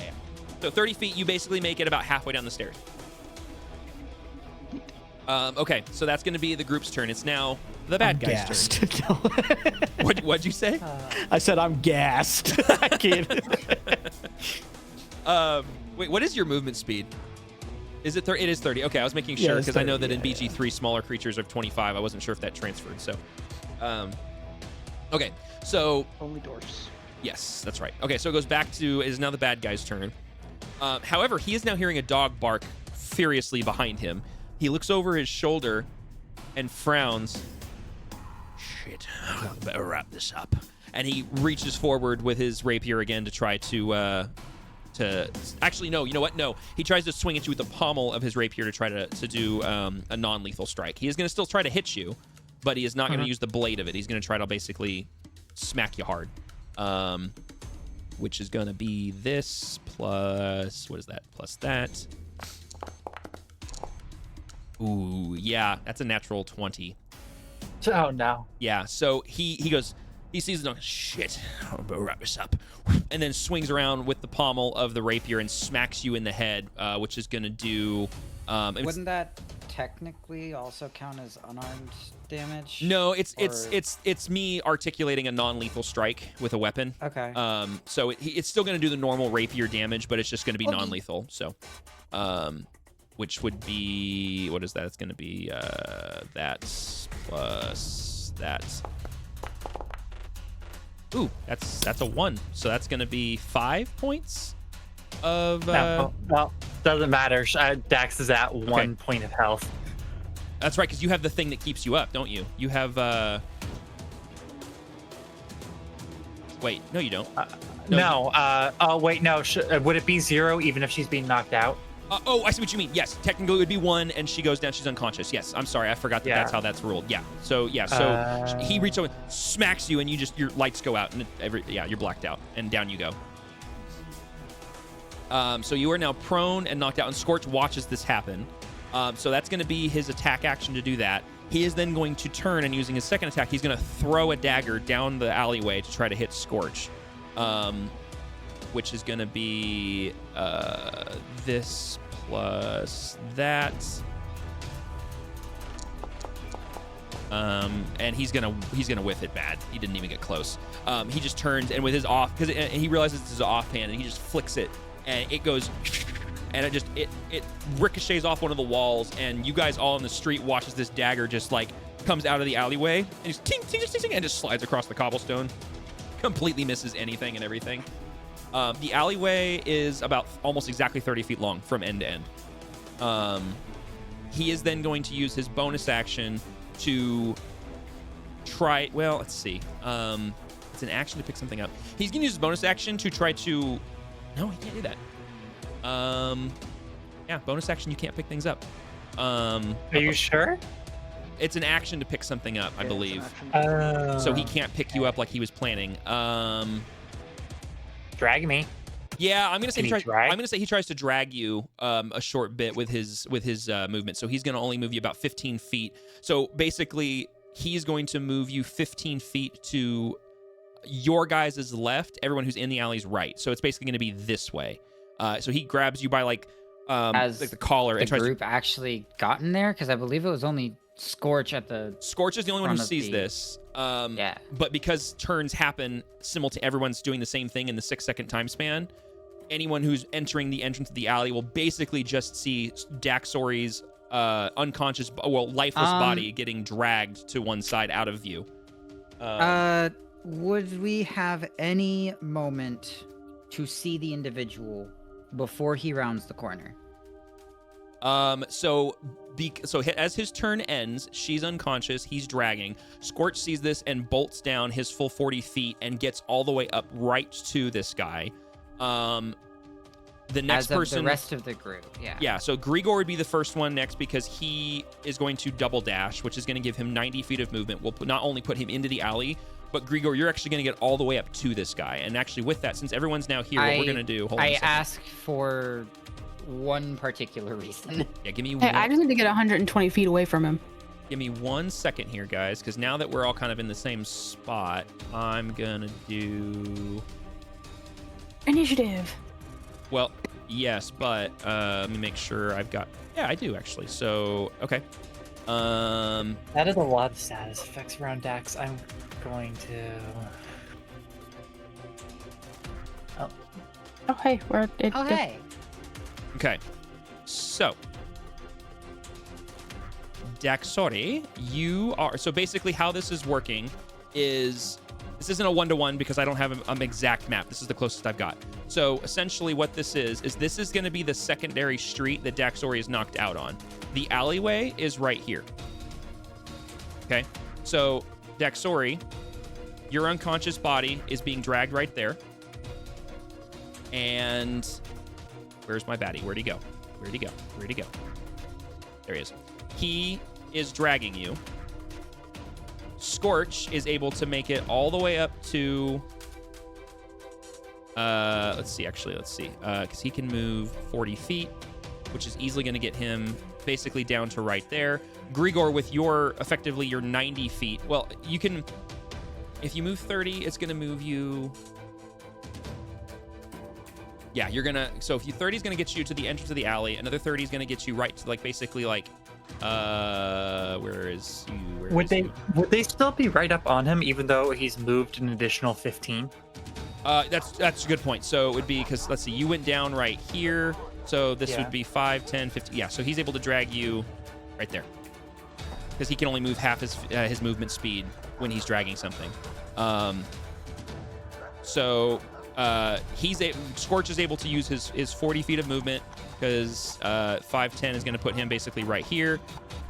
He can dash if he wants to. We'll get to that. And then Grigor, if you double dash, that's going to get you, let's see, 30s to the entrance, 30 to the end, and then 5, 10, 15, 20, 25. Let's see. One. I can't. Oh, I know why. Because I have a wall there. So that's going to be 5, 10, 15, 20, 25. Yeah, if you wanted, Grigor, I mean, I'll let you decide what you want to do. If you double dashed, you could get all the way up to him in that group round. That sounds good. Okay, so that would have been your group round. So Hellraya, I'm just thinking of the group here. Hellraya, Kyria, Tippy. Is Tippy riding with Talina, I assume? Or is it with, I'm sorry, is Tippy running or is Tippy riding on somebody? I think we're running. Running? Okay, so just normal movement speed. Actually, wait, does Tippy have 30 or 35? It says 25, but I you have thought 25. Oh, shoot. Okay, so you're getting I don't know how we got 25. You're getting left behind then. Real quick, Neon.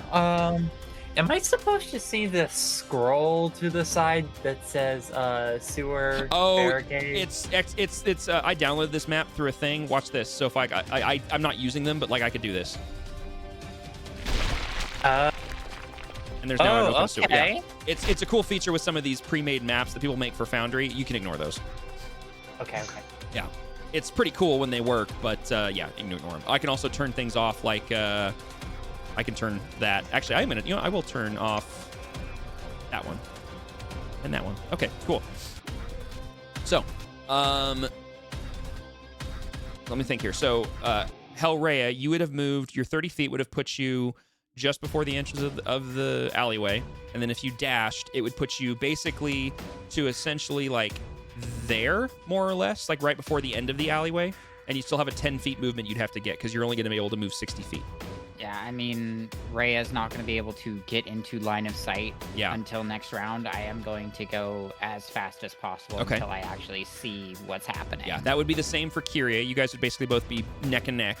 And then Tippy, if you're running on your own, you're going to be a pretty, not considerable distance, but you're going to be probably back because you would only move 25 feet, 50 feet the first time. You wouldn't even make it to the end of the stairs.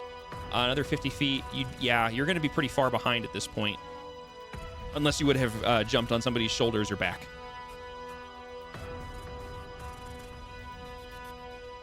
Was that close enough to anybody? You could have, on the stairway, you could have easily hopped on somebody if you'd wanted to and at least maintain pace with them. You're a small enough creature. That, if prompted, or maybe if she noticed that you're falling behind, Kyria would have stopped for you.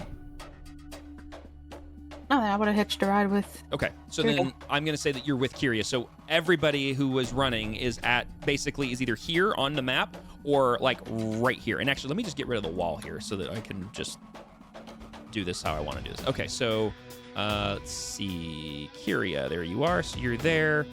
Hellraya, you're there. And Tippy, you're on their shoulders. Where are you? There you are. you're basically right there.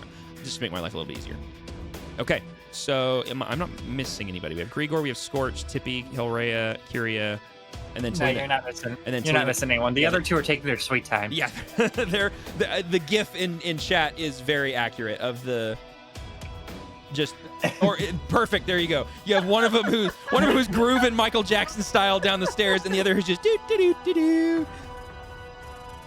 All right, so now what we're gonna do is obviously we already have kind of an established order here, but we're gonna go ahead and do toggle combat state, and we're gonna go ahead and do some new initiatives here just for now that we're like in a legit combat. Dax, sorry, I'm gonna remove you from this for obvious reasons. Actually, no, I'm not, because technically they can res you. I'm gonna go ahead and roll. Can they res me? Technically, With yeah. all of my statuses? Yeah, absolutely they can. There's magic that'll do all sorts of stuff. Okay, that's true. what you guys can do is Riggsy, since you're not in combat, this is a good time to watch it and see how this works. If you click on the crossed swords in the bar of options, it's the combat log or the combat counter. Whenever your character is in an initiative, you can just click the little D20 in that thing, and it will roll initiative for you. Okay. Alternatively, under your character portrait in your character sheet, there's initiative, walk, and proficiency. You can click initiative there as well. It will do it there as well, yeah. Okay, I missed that. We're rolling initiative right now. Yep, so I need you to roll it for me too. So you can either do it from your character sheet, or you can do it from the thing here. I don't want me to roll it. Why is it wanting to default to advantage? I'm sorry. Do you have advantage? Oh, it's if the... Okay, hang on. I gotta remember something. Whip of Warning? No? Oh, that's right, yeah. Yes. While the weapon is on my person, advantage rolls on initiative. There you go. So that is why. So minimize your chance of being ambushed. I am glad I had that. Nice. Okay, I'm not sure what the 32, 58, 44, I'm not sure what all that is. Oh, wait, that's your HP. That's really handy that shows that there. I like that, because that's why Daxori says 1. Neon, do you want me to roll?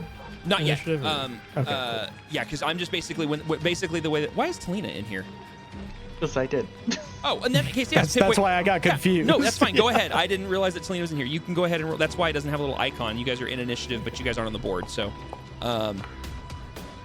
okay.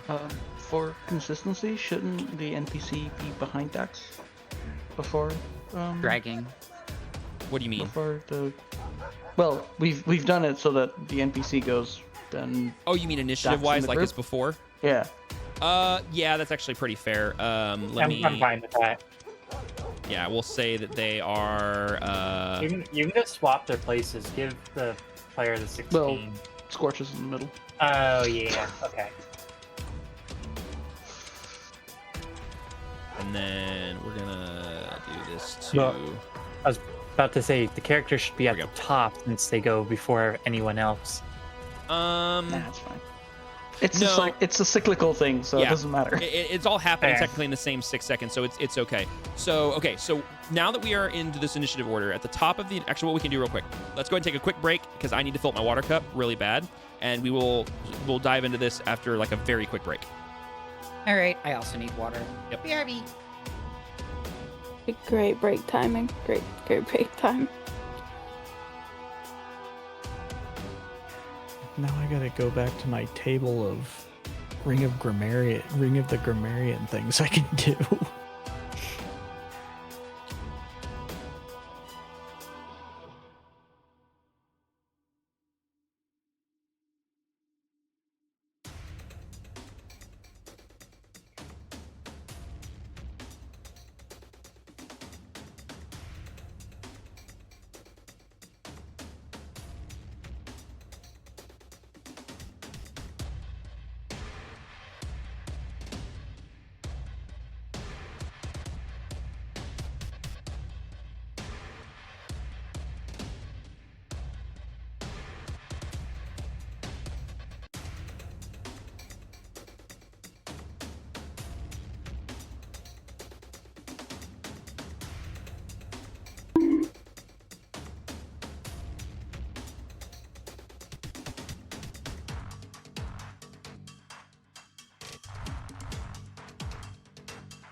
All right. Hello. Hello. Oh, didn't like that. All righty then. Who are we still missing?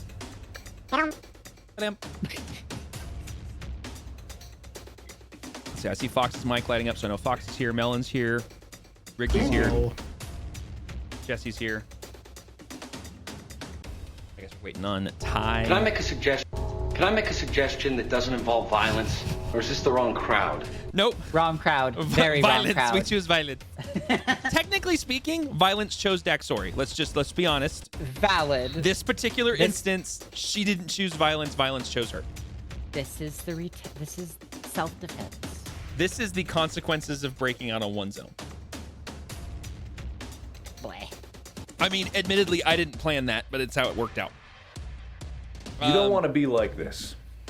This is disgusting. That's a good one. All right. Who are we missing? No clue. Well, Ty hasn't spoken, so I assume he's still gone. That's not bad. I unmuted my headset, not my Discord. Nice. I Okay, have returned as you said. Who are we missing? So good deal. So it looks like we're just waiting on Shadow. okay, I wasn't opening up combat. Well, actually, yeah, Shadow's unconscious, so we can move forward here. Okay, so Damn. Well, no, she's not dead. She's unconscious. That's why she's got the little dizzy thing. I said then. As yeah. in, like, you know. Oh, yes. Sorry. Okay, Hellraya, it is going to be the top of the order. You are starting. You're basically you're not really there. You guys are basically right off the edge of the map. So essentially 5 feet back. 5, 10, 15. Correct. 20, 25. If I could get here, yeah. I would ask you to move me because there's a wall there apparently. No, not anymore. I moved it. You can move yourself. It's Yep. showing incorrect health points, by the way. Is it? I'll go here. Right, it's showing like 58 for me, but I also have the 9 temporary ones apparently. It's the Apparently combat, it doesn't show temp. combat tracker isn't gonna show temp, so ignore that. You to select targets, you hover over it and hit T, because I saw Monhold asking that question. All right, so Hellraya, it is your turn. You've used your movement speed to basically get your full movement speed, and you are now in Over there. This secondary street. Yep. Immediate spell right now is whole person. Ooh, okay. DC All right. 15. Yep. I had Wisdom. to click some stuff.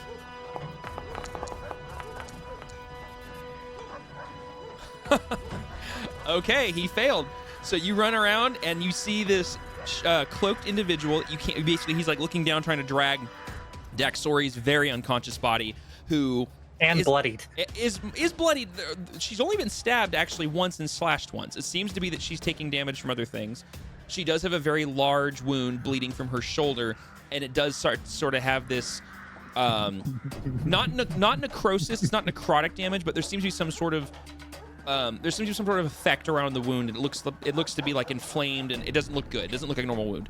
And he's dragging her body. He looks up, and you see his head move, but you can't see under his shadowy cloak too much. Just you kind of see his jawline as he kind of looks up, and you cast Hold Person on him, and he just stops, still gripping Daxori's cowl, essentially like collar, but just freezes. Where do you think you're going? He can't say anything. He's just stuck. Oh yeah, no, that was rhetorical. Next turn. Yeah. Okay. So that's your turn. Okay. I don't know how. Oh, hold on. There we go. Begin encounter. That was my bad. And then enter. Okay. There we go. There you go. Kira, your turn.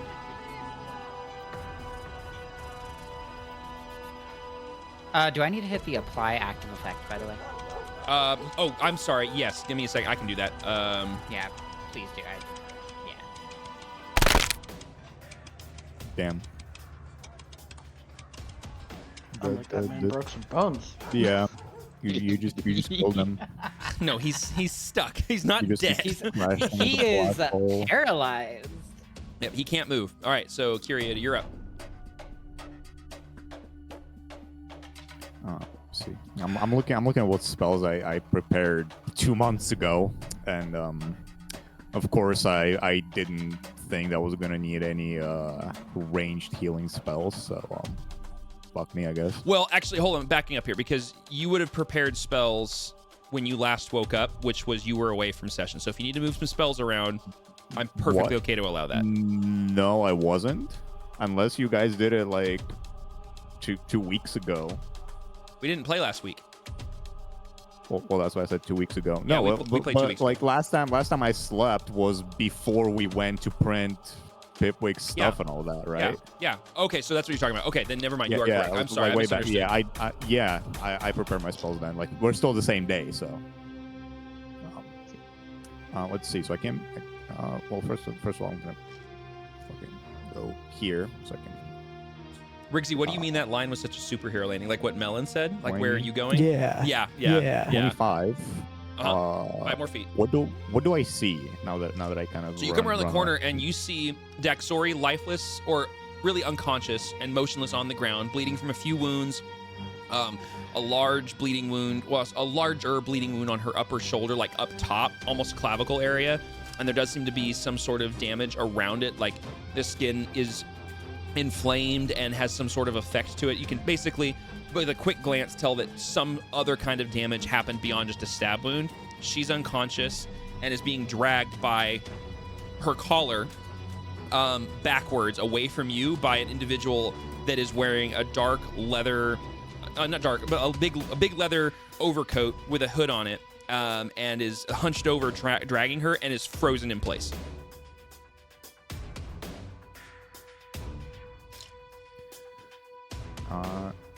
All right. I mean,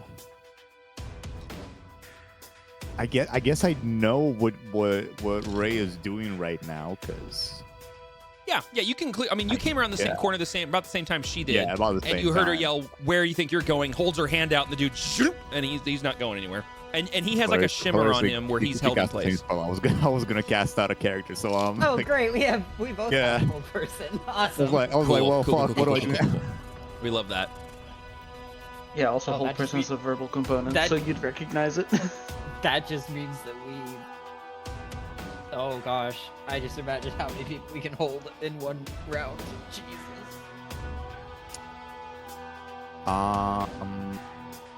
Anyways. Also, just for players' sake, I'm gonna move. Obviously, I know you guys aren't quite there yet, but I just moved you guys' tokens onto the board. I'm also seeing the same thing Ty is. What's that dice That's flashing behind? that's it's on whoever's turn it is. That little icon displays behind them. And if it gets too distracting, I can go into the settings and change it. But it's with the update in combat. This way, you know whose turn it is. Maybe don't. I pulse like it.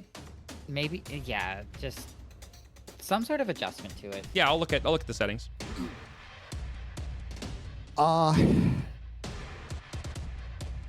Bonus action. Okay. So if I wanted to get closer, I need to action to. You have 5 more feet of movement. You're 25 feet. I mean closer, like be right next to them. Oh yeah, you'd have to dash, or you'd have to use some sort of ability to make up that difference. Let me see.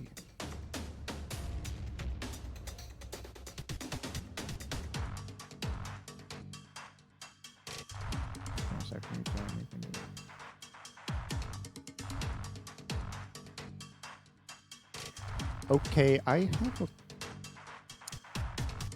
question. Mm-hmm. Because I am of two minds. On the one hand, I want to help Dax. On the other hand, I know that hold person spell isn't entirely stable. Mm-hmm. Which out of character means that the guy can make a save and throw next turn anyway. Correct. Oh. Yep. Mm-hmm. So my thinking is I would run up. Now, would I still in this same turn be able to get Dax's gloves out of the guy's hand as part of me running up, or not really? Because you're not trying to make because you're not trying to make an action. If you want to, because you have to use your action to dash to make up the difference. If you were trying to basically get her away from his grip, I would allow that as a bonus action of you basically just trying to move her, only because he's already held and he can't really contest it. He can't do anything currently. So if you wanted to attempt that, I'd allow that. It'll basically be a strength check, essentially, see if you can pull it out of his current grip, but it can't be contested. It's literally just enough to see if you can do it. If that makes sense. Sure, I'll roll with that. Okay, so go ahead and you'll use your action to dash the remaining distance. Which you just do. You don't have to do anything in your character sheet. It's not letting me move right now to the left. I'm trying to drag my. Oh, maybe it's recognizing you're out of movement speed. Let me. I should still have +5. I should have still. No, wait. Is it still registering the wall, quote unquote, of where the cart was? No, because Oh yeah, you're right. That's it. Hold on. Because I was trying to move into the same spot. That's and my bad. Didn't want to. Please hold. Okay.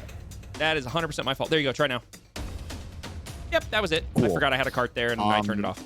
Then I'm gonna do a strength check. Another thing that I was gonna do, and a rules question popped up to me that I don't know whether it's rules or not, so I'm gonna ask it for later. One of the things that I was considering was casting. How do I forget its name? I'm stupid. I was considering casting spiritual weapon. Okay. But not making it attack the guy immediately, but basically having it do like a ready action of if he tried to run away, it would attack. Is that a thing? Yeah, of course it is. Yeah, because basically when you cast spiritual weapon, it spawns in a spiritual weapon entity, and that spiritual weapon acts as if it's a character. So it has movement speed, it has an action. It doesn't have a bonus action because of what it is, but you can ready an action for it. Okay, that's good to know. Just for the future. Okay, I'm gonna do the strength, just pure strength. Yeah, so go ahead and roll me a strength check. Fox, are you headed out? Am I reading this correctly? What is that? 16. Okay, 16. Yeah, 16. It's enough to pull her. You're not going to be able to drag her, but you're able to break her clothes free of his grip. So she's just laying there now. Okay, Fox. Well, thank you. Sorry your medicine's knocking you out and making you sleepies, but thanks for playing as usual. Is the squirrel still on Good me? night, Fox. The squirrel is in the alleyway. Night, Fox. Bye. Good night, Fox. Bye, guys. Bye. So, wait a minute. So, hold on. The spiritual weapon ruling. Moving, attacking with a spiritual weapon is a bonus action of the caster. Maybe I'm mixing up BG3 rules here. Hold on, because... Potentially, yes. They don't get a full roll. Yeah. So the spiritual weapon, when you cast it as an action, and you get an attack for free with that action. Yeah. And then on your consequent turns, it's a bonus action to move it up to 20 feet. And then attack within 5 feet of it. Okay. Maybe here's the thing. Casting it is a bonus action. It is, yes. So, like I don't create with an action, but like the underlying question in general is it possible to give it a do this if that happens, like prepare an action? Yes. You can hold your bonus action, I guess. That's what I'm gonna say. Basically, is here's how I'll allow to rule this: is you can go because it is a bonus action to cast it, and on the first cast of spiritual weapon, it gets an attack immediately, presuming that it's in melee range of an enemy. But because you want to hold it, I don't see an issue with ruling that you cast out the spell and it spawns the spiritual weapon, and it's just holding its attack, and it's your held bonus action. So for one turn, in the next turn, if you don't change anything, it will be held for whatever trigger you give it. Because essentially, I mean, it makes sense to me that it would function that way. I don't see a problem with that. Yeah, and it's not OP to have radiant actions. No. Weapon. No, especially on spiritual weapon, it's not like it's going to do anything crazy. So yeah, I can do it right now because I spend bonus action to free her, but for the future, yeah. Okay, yep. So go ahead and that's going to be your turn, and then it's going to be go ahead and Yep. Okay, so now it's bad guy's turn. And he is going to attempt to, obviously all he can do is try to break free of the hold person, which I believe is a DC 15 wisdom saving throw again. Yep. So we're going to do this.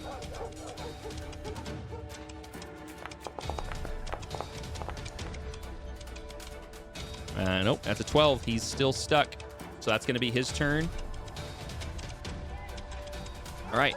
Daxori, it is your turn. So, because you are not dead, you do not need to make a death saving throw. Do I take a point of health from the poison? You mean a point of damage? Yeah. Oh. Actually, no, because of what this poison is. It is not killing you. It is weakening you essentially, and since you are unconscious, it is no longer. It's basically, for lack of a better term, it's done what it was supposed to do. And you are, but obviously he assisted it by smacking you in the head. So unfortunately, there's nothing you can really do on your turn because you're stabilized. You're not dying. You're unconscious. So unfortunately, that's kind of your turn. Which is good. We're not making death saving throws. Grigor, it is your turn.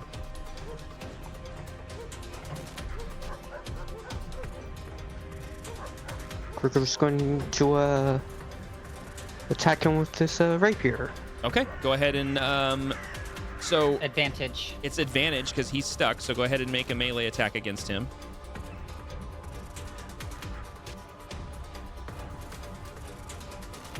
Sorry, I'm getting a little excited about all the fun stuff. No, you're fine. Yeah, you're spell. So, yeah. I would like to just give the reminders of what happens. All Gucci.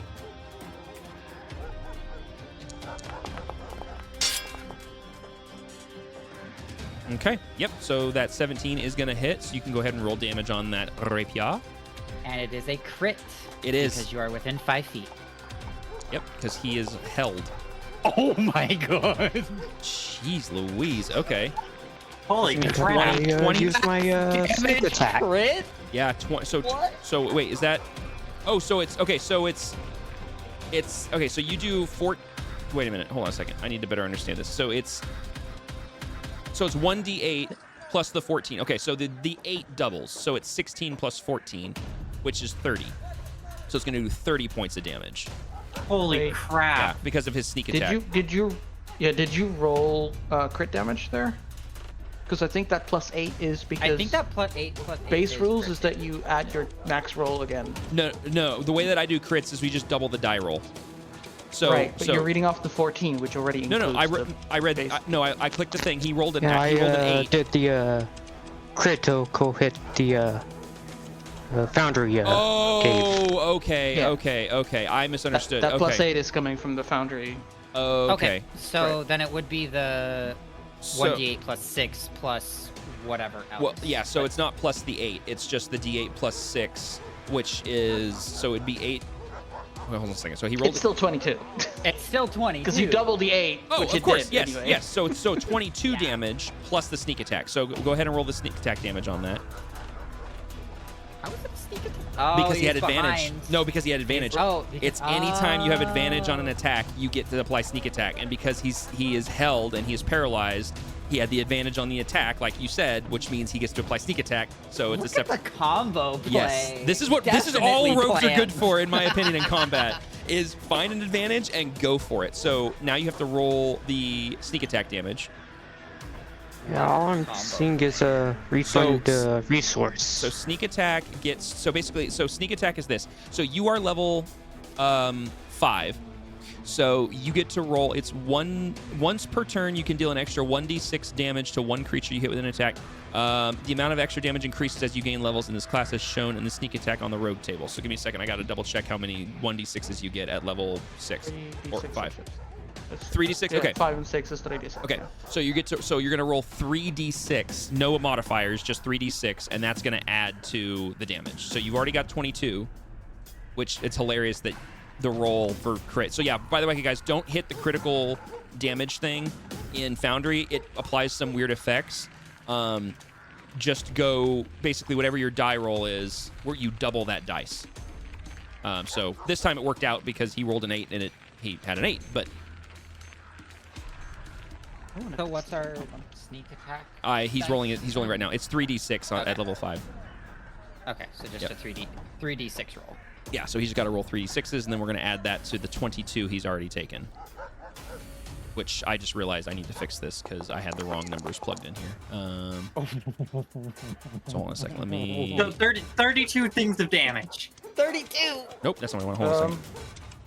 Okay, Sneak so attack there's- gets doubled as well. No, hold 'cause on. It's a crit. Ignore that. Okay, so he's gonna take 22 points of damage from the initial hit, and then he's gonna take another 10. The sneak attack gets doubled? Sneak attack gets doubled as well. Oh, that's right, it does. Part of the crit. Yeah, so another 42. Yeah, so he took another 20 damage. So yeah, 42 damage from one Rogues, rapier man. hit. Yeah, that's what rogues, man. That's what they do, dude. It's crazy. Yeah. Damn, Okay, I did not expect this combo play. Yeah, like if you played BG3, it was boom, boom. Like it just, yeah, it's crazy. Okay, so that's gonna be your. That's more than my own health pool. What the Yeah, so that's your attack action. You still have your bonus action and your movement speed. I mean, he's still not dead. Did Nope. you apply all that? Yeah, he's got. Yeah, he's injured. He's not looking good. That did a number on him.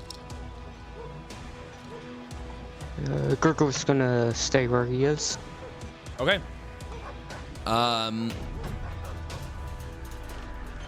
I like how Scorch is still a red die. Oh yeah, hold on. As if enemy. No. As that There we go. attack went out, Okay. I want to use my free action. Urge. So before we go anywhere, we're gonna go ahead to not and kill the guy yet. there's your spiritual weapon. Obviously, I have two shapes. I have a maul and a mace, but I have a maul out there right now. But regardless, what does your spiritual weapon look like when you cast it? Oh, wait, are you talking about me? Oh, I'm sorry. I misunderstood. I forgot. You already took your action.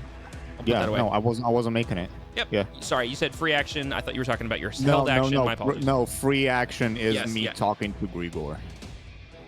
Of course. My apologies. Please go ahead. Yeah, I was just urging Grigor to not kill the guy yet.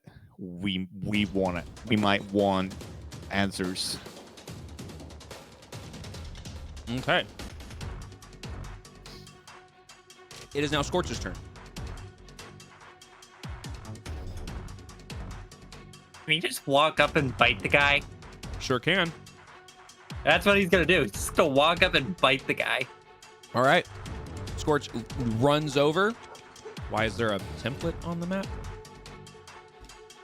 I used the wrong tool. Ah, gotcha. Okay, so Scorch, go ahead and target Batty and go ahead and use a bite attack. Advantage. It's with advantage, right? It is because he is currently held in place.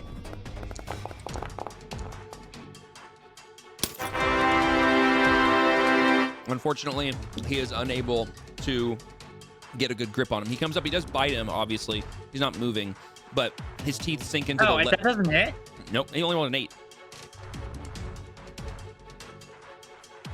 Yeah, you rolled a 5 and a 3, plus 3. Yeah, so I don't you know rolled- why.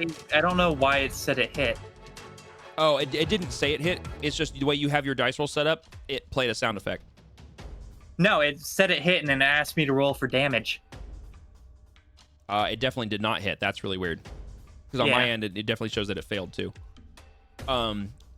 Unless Foundry or something has the rule in place that regardless if they are paralyzed, they are getting hit.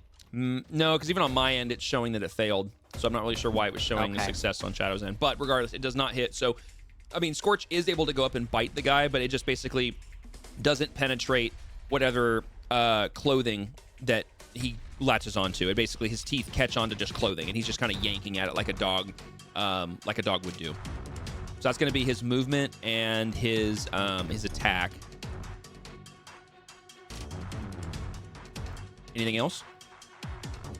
Nope. Okay, so go ahead and we'll end his turn. Okay, so Talina, you are, let's see, so in this particular instance, at this point, you would have made it to the bottom of the stairs if you were moving at normal speed.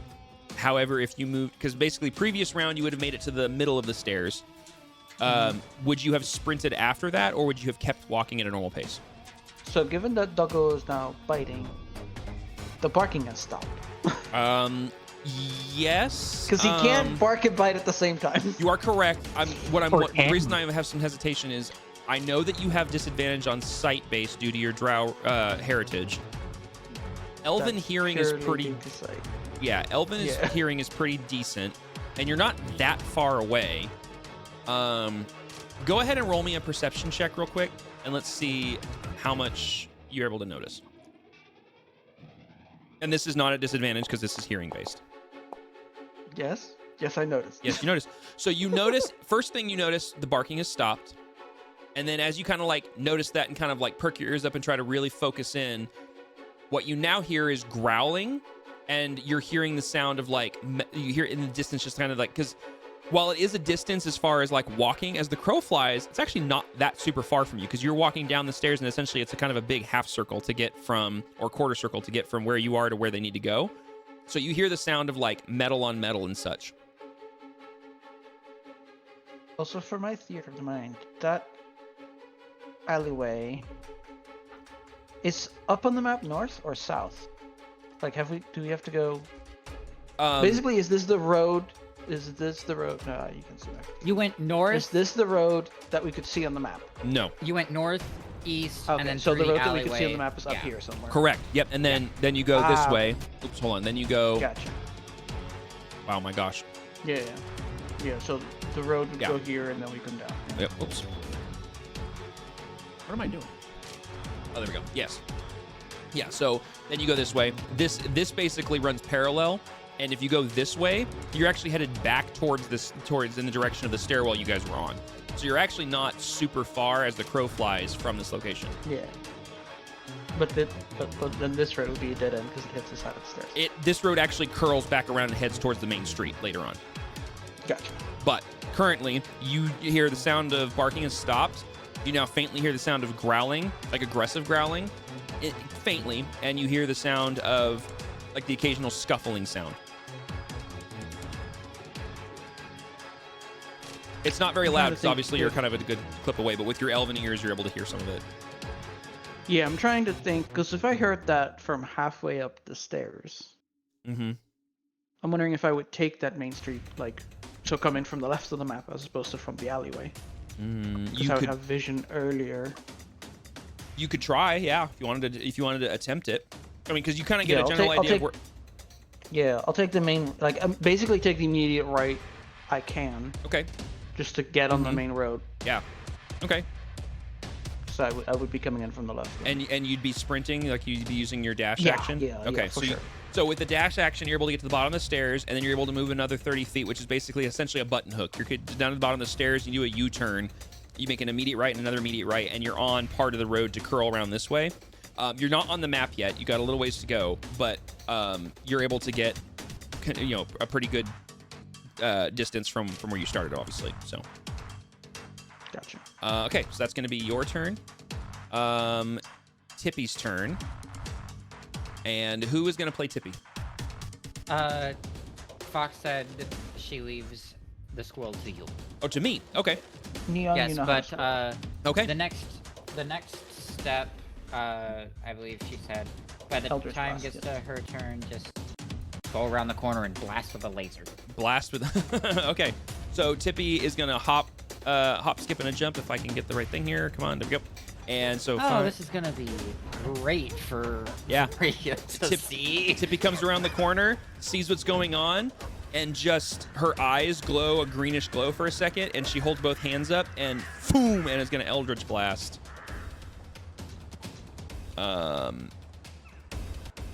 Freya's like, I didn't do that. Did I target? I did target. Okay, good. And it is not an advantage because is a ranged attack an advantage when he's held? I will go check the ruling on it again. Yeah, because it's defaulting to advantage.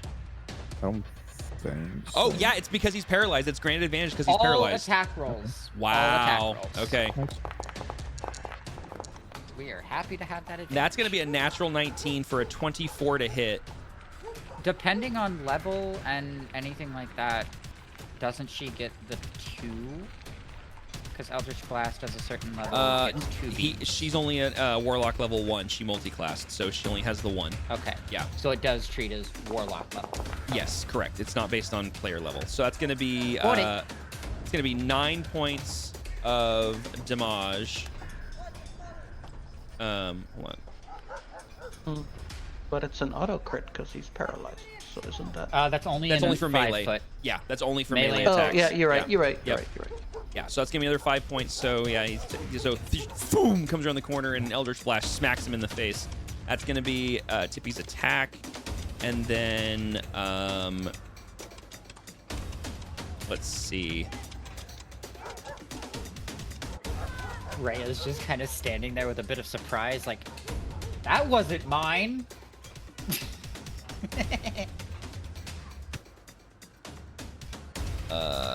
Okay, that's honestly that's gonna be her turn. She's gonna be done right there. So Pipwick, it is your turn. You see Talina pick up the pace. Talina, did you say anything as you started to run down the stairs, or did you just take off running?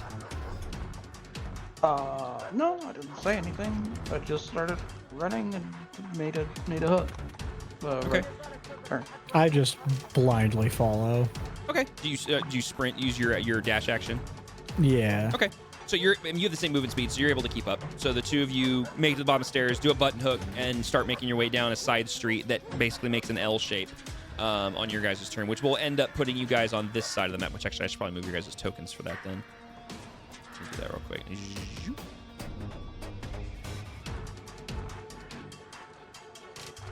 Okay, so you guys are going to end up over there when we get to you. Okay, cool. So that's going to be the end of that turn. So now top of the initiative order, Hellraya, you are up with Kyria up next.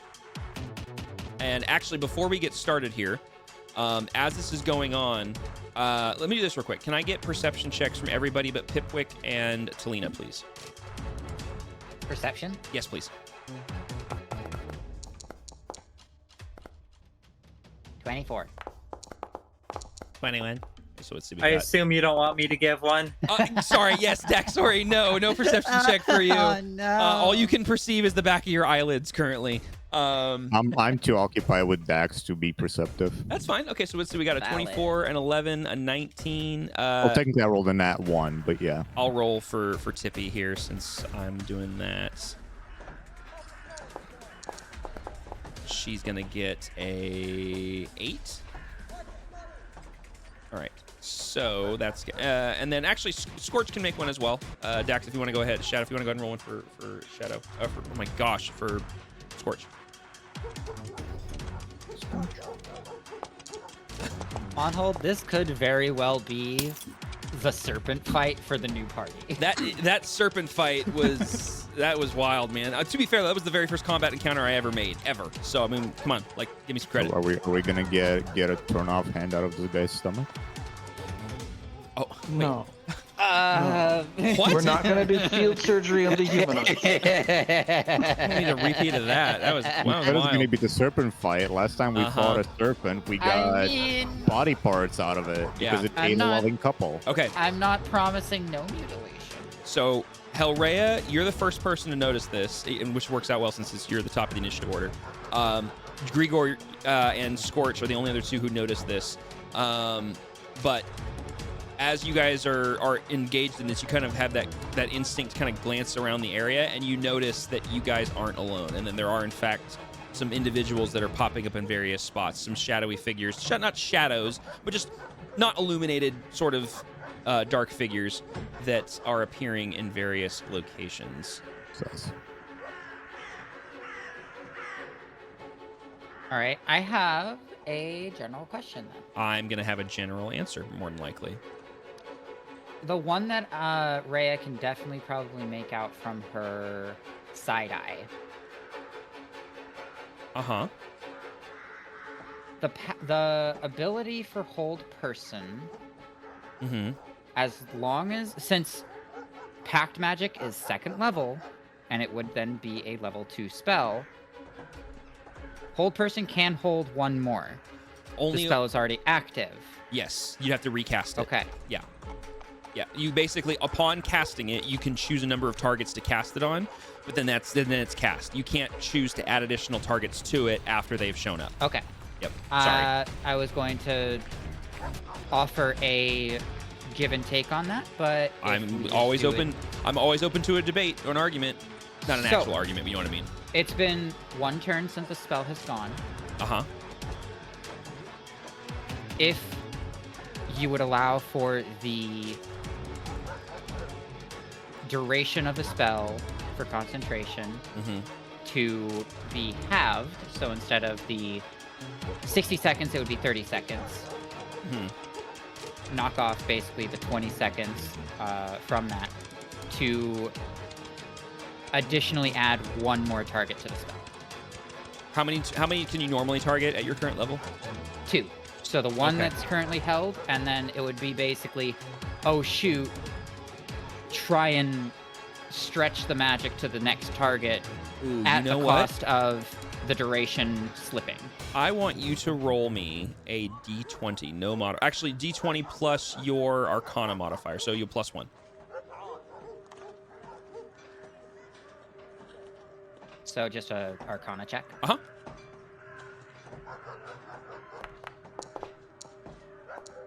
And what level did you cast this at? Pact magic, I can only cast at the level I have. At the highest level available. Yeah, yep, I got you. Yep, okay. Right, you're a warlock. Right, my bad. I forgot the same thing, Ty. You're good. I did the exact same thing. Okay, so with an 8, so here's how this is going to work. Excuse me, I keep burping. You see these shadowy individuals start to pop up in the area around you, and you go, oh, shoot. And as you're holding this spell, you take your other hand, and you attempt to basically, as you say, stretch the magic. And the ring on your finger glows and starts to sear into your skin. And this chromatic, rainbow-like effect starts to warp an aura around the ring, and it spirals off your finger and leaps from your ring hand to your other hand, and you start to take that magic, and it stretches off your hand as if you're grabbing like Play-Doh or silly string or something from one hand to the other, and you start to throw it in the direction of, which one would you try to target? The one that I targeted on the roof. This one over here? About 45 feet away, give or take, however and what's the range on the it spell? would have to go. 60 feet. Okay, perfect. Okay, so you take that. 45 on the ground level, and then however high for the roof. Yeah, it basically would be at the edge of your range here to be able to do this. And so you do this, and with an 8, you grab it, and you're able to send the spell. And I'm going to allow this, but here's what's going to happen. You are able to hold person. He does still need to make a saving throw, so go ahead and I'll just do it, because it's a wisdom saving throw? Wisdom. I don't know if you want to affect the DC of it. Do this. Don't expend the spell slot, because it'll let you do that in Foundry, but go ahead and do a hold person on him. Make sure he's targeted. So I've got it targeted. I just need to do a hold person spell. Make sure you're not targeting the original guy. So if you're still targeting... I'm not targeting the original. Okay. I am only targeting the one on the So go ahead and do the hold person again, but don't have it use a spell slot, because you can tell it to do that. Do I just go into the chat? No, when you cast the spell, you just cast it. It'll ask you to consume the resource or not, and you say no. So you have a little tick box. Click on hold person, consume spell slot, no. Yep. Cast spell. Okay. Now, the DC is going to go up on this because of the situation. So the DC is, I'm going to go down on this. It's going to go from a 15 to a 13. I'm gonna roll it in here because it's easier for me this way. But actually, what we're gonna do is, instead of it rolling that, I'm gonna add a +2 to the modifier, with the equivalent of it going down by 2. Does that make sense? So he has he's going to make a normal wisdom saving throw, but I'm going to add +2 to it in the equivalent of your DC going down by 2. Does that make sense? Okay. Yeah. Yep. That'll just make it easier for me. That's going to be a natural 20. That matters? Yeah, that's going to be a natural 20. So but here's what happens. So with that, so you rolled an 8. We're going to do it this way, actually. I'm just going to do this. So what happens is you see this, you go, oh shoot, and you basically, in this weird kind of instinctual event, even though you've never done this before, you've cast this spell, and instinct and a semblance of fear and a semblance of fight or flight all kind of take over at once. And you guys watch as Helrea reaches over to her ring finger on her other hand and almost seems to, it looks like she's grabbing the ring off her finger, and then this, like I said, this chromatic rainbow-like colored effect, she seems to grab off her finger, and doesn't actually grab her finger, like seems to grab it, and it seems to come off the ring, swirls and spirals around her other hand, and she goes to throw it like she would an Eldritch Blast. It whips in this helix-like fashion across the street, hits the target, wraps around the person, and then disperses as they wave this off. However, as you did this, you did this such instinctually that you weren't even thinking, and you've never done this before, and you just stretched magic in a way you've never done before, in a way that shouldn't exist, and you're going to take 2 points of psychic damage. Okay. Okay. Also, Hope noticed that the original would you bracket want to- isn't held anymore, Yeah. so you probably want to recast it just to have the automation thingy work. I'll take care of that. Because I can do, because he's incapacitated. I mean, He's- again, I'm gonna make this difficult on myself. You could have me roll a concentration check to make sure that one's still going. Actually, you know what? Because you failed it, yes. Actually, that's exactly what I want you you to took do. damage, so Yep, you need to because anyway. you took And damage, I did yep. take damage with that, Yep. so I need a concentration check on that first one. that one's gonna break. Okay, so yeah, Probably. so as you go to stretch this magic and cast it a second time to a target that you shouldn't be able to do this, it fails and it zaps your head and you get a headache from the situation and you kind of feel the pain and you realize and you look over and your original target stretches and looks very upset and looks right at you as he is now broken free of Well, I tried. yeah, good effort. And you realize in this moment you just did something that shouldn't happen. In your head you hear the voice, well, I haven't seen magic like that in a hot minute. Interesting. all right, that's going to be your turn. Unless you want to move. I'm basically gonna be hunkering down right here. Okay. All right. So that's going to be your turn. Go ahead and end your turn. Kiri, you're going to be up next. What can I do to assess Dax's situation? Well, you were looking at the bad guy, so this would kind of be over your right shoulder. I would say that you would have seen some weird color effects in your right hand peripherals, so I'd say you would have seen some of it. You know what? I take that back. I'll allow you to have seen whatever just happened because you're not that far away. This all happened kind of relatively near you, so yeah, you saw it. So, when you say assess, are you trying to assess like what just happened or her current condition or like what? Her current condition, yeah. Okay, I'm not gonna make you roll for it. I mean, you basically saw her holding a spell and then almost like reflex action. Hold up. No, Okay. it says Dax.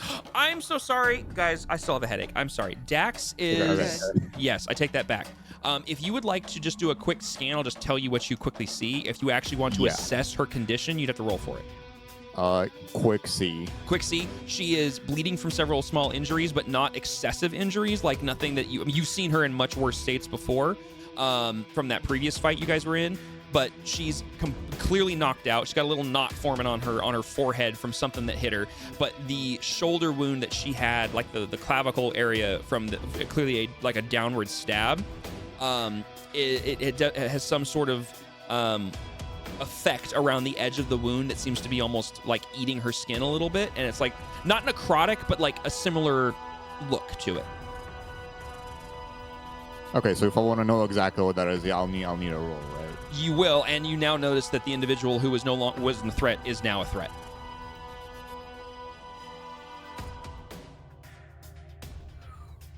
Also, I just realized I never rolled for these guys when it came to initiative, so give me a second. Let me make sure I get them into initiative.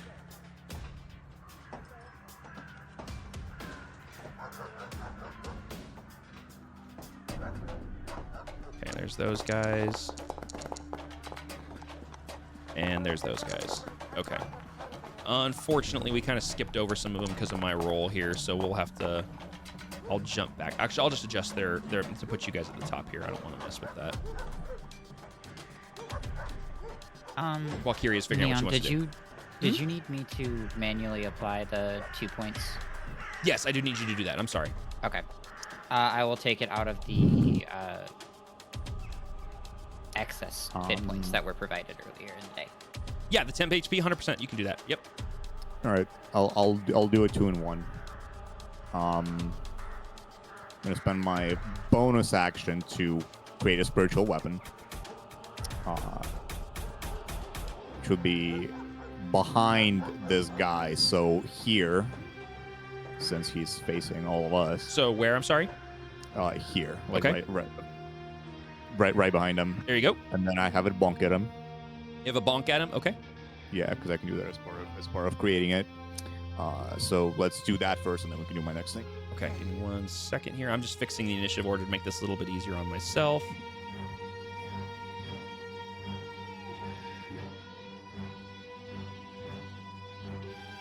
Yeah, I'm just. Oh wait, I have to actually cast it. Hold on. Okay, there we go. Okay, cool.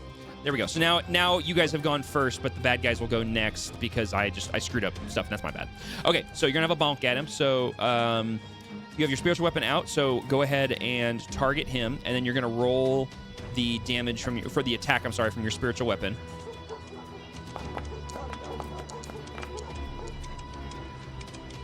15 is going to hit. Normal. Yep. So you'll roll the damage on that, and that's going to be bonk. 12 points of force damage. The timing, you did that right as I hit apply damage. That was perfect timing. So he comes out of this thing, and right as he gets out of it, this spiritual weapon shows up. Now describe what your spiritual weapon looks like. Every cleric's weapon's a little different. What does your spiritual weapon look like? What form does it take? I don't remember what I described this last time because I fucking made one. But I think I'll give a similar description. Because she's kind of like, it's not a magnifying glass like the owl. Yeah. It's more of a traditional weapon of a cleric as she's familiar with. Okay. So I think it would closely resemble her own mace. Oh, you want a mace? Okay. Yeah, so it's a mace, and it closely resembles like her actual weapon. There you go. Except obviously it's kind of transparent and glowing. Yeah. Okay. There's a mace for you. Yeah. The thing. So you got a cool mace there. I think the one difference, and I kind of like the fact that she has a weapon like that. Mm-hmm. The actual description of the mace, it's not a spiked one. It's a blunt one. Okay. So it has like blunt ridges on it, not spikes. Yeah. Okay. I mean, this is just the graphic that I have. Yeah, it's just a thing. But yeah, like visually, that's what it would look like. Cool. All right. So you did that, and yeah, as soon as he comes out of this thing, whack right at the back of his head, and you guys see the little reverberation on the back of his head as he takes the points of force damage. Cool. So that's going to be your bonus action to do that. Wait, what the? Oh, wait. Now I'm double confused. Because when I clicked on it, it didn't actually take away a spell slot of mine. But okay. Okay. Anyway, and then my second thing is I'm gonna cast Cure Wounds on Dax. Oh, okay. Nice. So go ahead and roll that. Cure Wounds does not actually. Hold on. It just heals. It just heals. Okay, so it's not going to remove any conditions or anything. That's what I wanted to check. Okay. Yeah, that's why. It's because like analyzing her medically and know what condition she exactly has would have been an act, so I wouldn't have been able to heal. So I'm gonna go with healing, and we'll see what happens. Yeah, that sounds good. If she doesn't wake up, then I'll be like, oh shit. Okay, no, so max healing. There you go. Max, and don't you do additional? No, yeah, no, you rolled a 2 plus your 7 from your Disciple of Life. So yes, all right. Yep. So Daxori, you gain 9 points of healing. You are still unconscious because healing doesn't wake you back up. You were just knocked out. But you do take the 9 points of healing from it, and you're obviously still unconscious currently. Yeah. So you cast the spell, you see it take effect, you see some of her wounds actually start to close up, and you can tell that it worked, but she's still out cold. And that's going to be your bonus action and your action. Oh, yeah, that's my turn. Okay. All right. I'm not going to move. All right. Now it is going to be... I don't know if you want to counter as prone, but I think you say I am kind of like on my knees, low to the ground, low to her. If it counts as prone, I'll let you decide that. But I'm not standing. Yeah, if you're still kind of on a knee, like taking a knee or on 2 knees, like you're not all the way down, I won't count that as prone because you can easily get back up. Prone is like in order to get back up, you have to use a bunch of like. You're like laying down. Yeah, or exactly. It takes a lot of effort to get back up. Versus on your knees, you just stand back up, so you're fine. You just got to do burpees. Yeah, you just got to do burpees. Exactly. Yeah. All right. So. Next up is going to be this guy's turn. So basically what happens is as you guys are dealing with this, these dark figures start to kind of appear in spots as the sun is starting to descend and you're getting that dusk light that's happening on this side of town. These guys start to appear on some of the rooftops, and they have got... I think they've got the range to do this. Yeah, they do. Make sure I've got this. Yeah, 100%. Yeah, so this guy pops up, and he is going to... Excuse me. I think he's going to go for Hellraya, the one that was holding the spell. So he is going to take... I'm sure he also saw the light show of the weird magic that was trying to happen. Yeah, give me a second. I'm sure they all did. Oh, yeah, for sure. Especially after the attempt to do whatever it was that you just tried to do.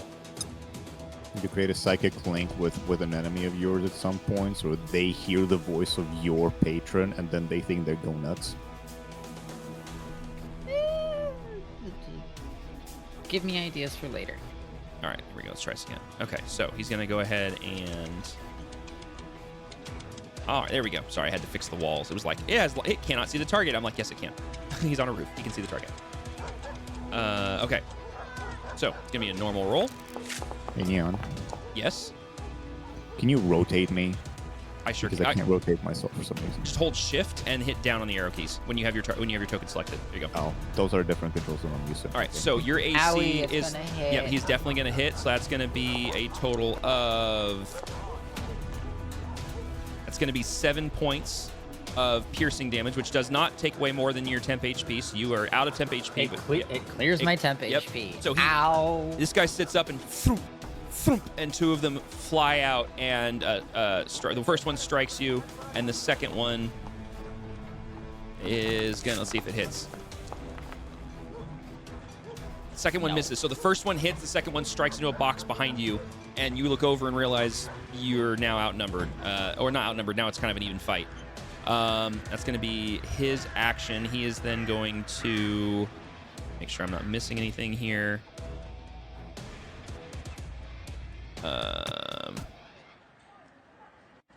Actually, I forgot he has this. Wait, no, never mind. You are not within the range that he needs.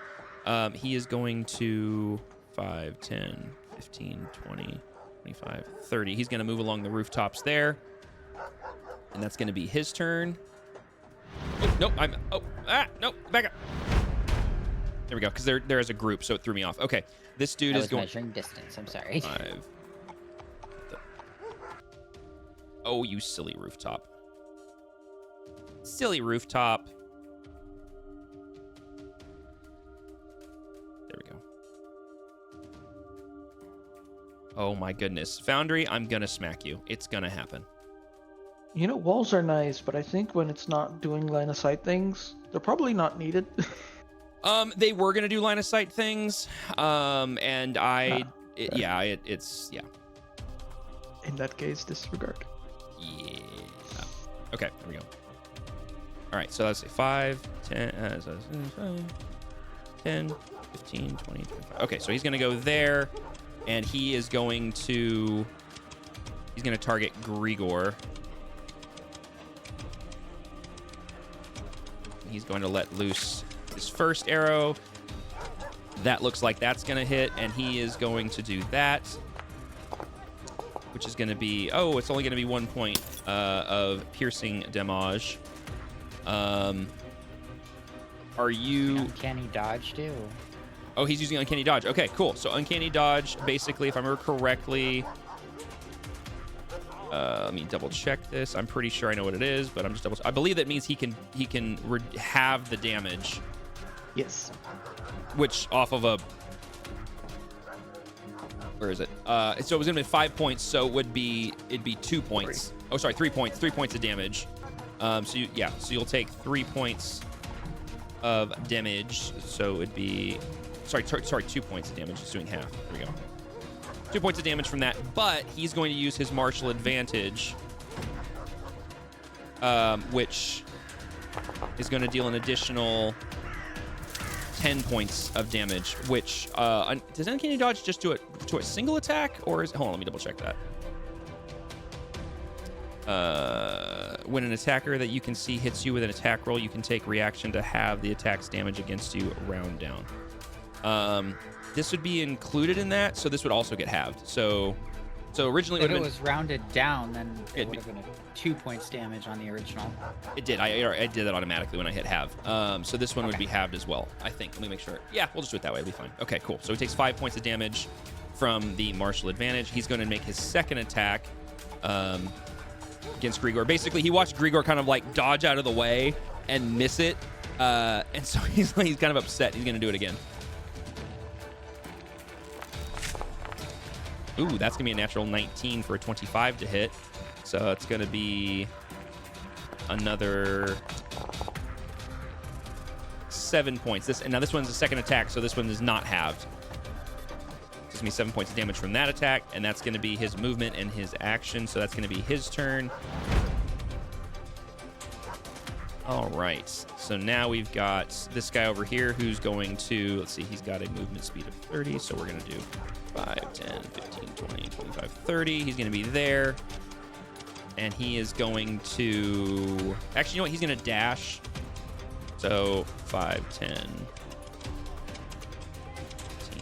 20. And he's going to be there. That's going to be his action and his movement. And he is then just basically going to stand here and kind of ready himself. He can't really do anything. This guy over here, 5, 10, 15, 20, 25, 30. And he is going to... you know, he's going to throw a dagger at... let's see. He'll probably throw it at... He's going to throw over the top of Scorch and throw it at... No, you know what? No, he's going to throw it at Scorch because Scorch's grip... No, wait. No, he just saw Kyria heal up Daxori, so he's gonna throw it at her. Hey, yo, what's getting thrown at me? Dagger. A dagger. Ow. Yep, he's gonna throw a dagger at you. And that's gonna be a natural 20. Buddy. So that's gonna be... All right, so we're gonna do a Yeah, normal who's doing roll. it? So it's gonna be 3... okay, so 3 plus 3. So it's gonna be 6 plus 3, so it's gonna be 9 points of damage. So we will... The guy who's right next to me is throwing stuff at me? This one right here. Over here. This one. Oh, okay. Yeah, this guy couldn't take an attack because he uses his dash to get where he's at. Because I'm confused as to whose turn it is because the... It's because they're in a group, and so it's reading... Yeah, it's kind of weird. I think you can still skip though, and like if you end turn, it's gonna go to the next guy. No, if I hit next turn, it jumps out of the group that they're grouped together, and it jumps to the next guy. I just found this out a minute ago. It's kind of weird. Yeah. So yeah, because they apply the BG3 rules of same creature type and initiative as moves at the same time. If they roll a similar initiative, yeah. So okay, so he's going to throw the one dagger. He is then going to throw a second dagger at... This one he is going to throw at Scorch. And this is going to be the end of his turn here. And that's going to miss. So yeah, he throws one, misses, throws the second, and it whiffs it. That's going to be his turn. Okay, cool. Oh, it's because it did work. It didn't work a minute ago. Okay, that's annoying. All right, cool. Wow, really? That was dumb. Okay, we're good now. Wow, that was weird. Okay, now it's going to be this guy's turn. He is loosed from this thing. He is going to... Be very ticked off, I'm guessing. He's very upset, and he is also not doing good. He looks around, turns over to his buddies, and says, "You've got this. I'm going to go get help." And he turns, and he is going to use his bonus action, cunning action to disengage, and he is then going to 5, 10, 15, 20, 25, 30, and he's going to use... So bonus action, he's going to move. He's then going to action dash.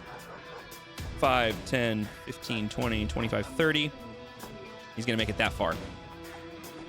Oh, cool. He's running towards the rest of the squad. He doesn't... All right, Pip.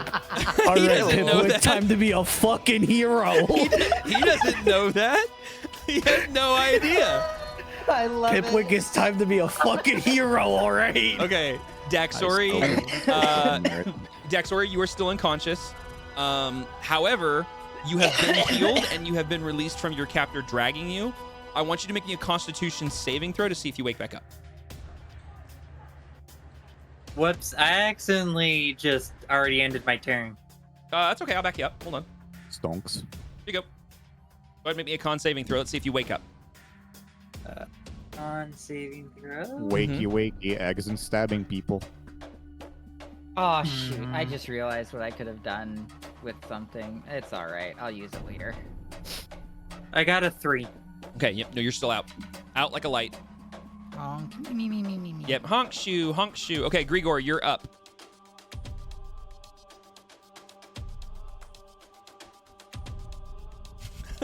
Pivwick's like, this is my moment.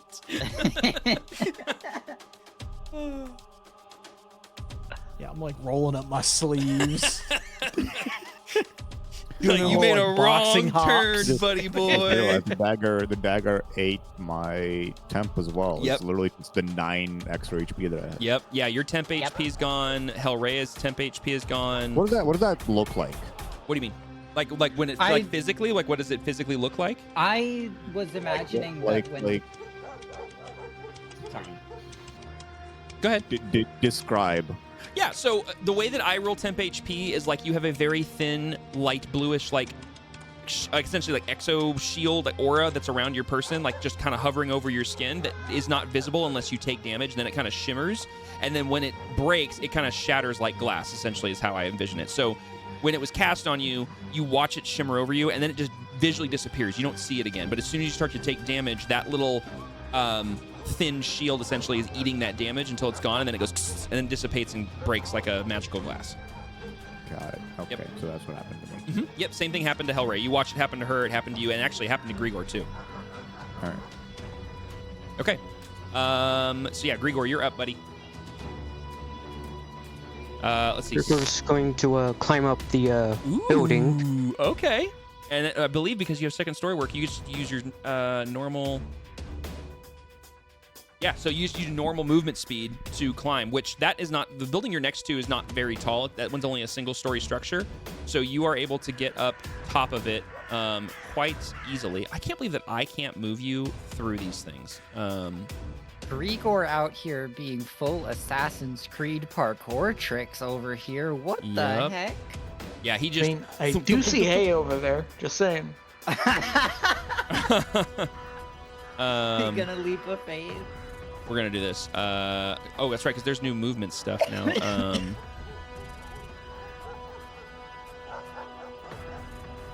Really, we're gonna do this. Okay. Oh my heavens, guys! I'm gonna lose my mind.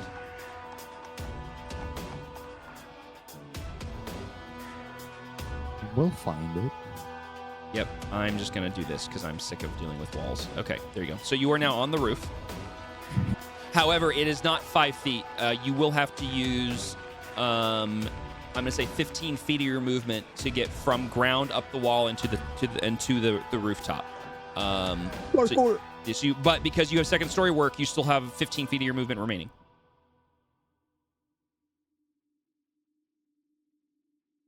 And he's...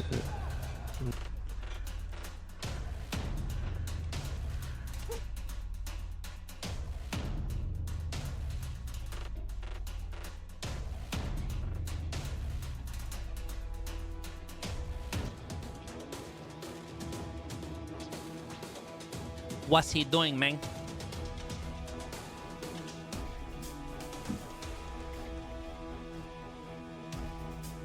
Okay, so that's the rest of his movement, basically, to get to the edge of the rooftop, and you basically can see the guy. Now, the guy on the other side here, he's 1 story up. This building over here is taller than you, so you're looking up at him, but he is on the edge of that building like you're on yours. So not only is he, another 5, 10, 15 feet straight away, but then he's also up higher by another 10 feet. So he's, 15, 20-ish feet away from you at that point? I'm not good at math in that regard. And Grigor's going to throw a dagger at him. Okay, yeah, he's in range, so you can go ahead and do that. Now, actually, before we do this, though, I need a ruling. Tyro, I keep mixing in BG3 rules. When you're shooting at a target above you and you are down below, do you have disadvantage? I know you get advantage if you have enough of a height advantage on somebody. You do get a shot at advantage. Is the inverse true?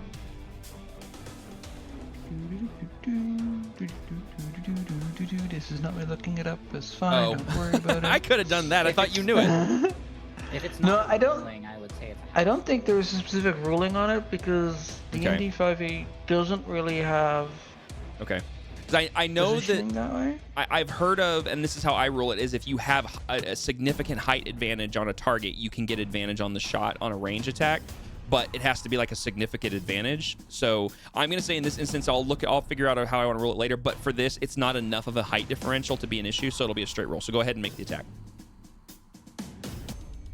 Okay, go ahead and roll that attack. See if you can hit it.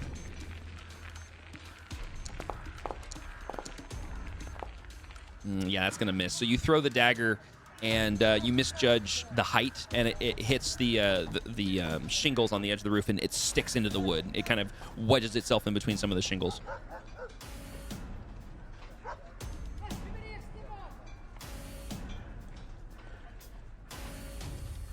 Okay, that's going to be your movement and your action. Do you want to use any sort of bonus action, or is that your turn?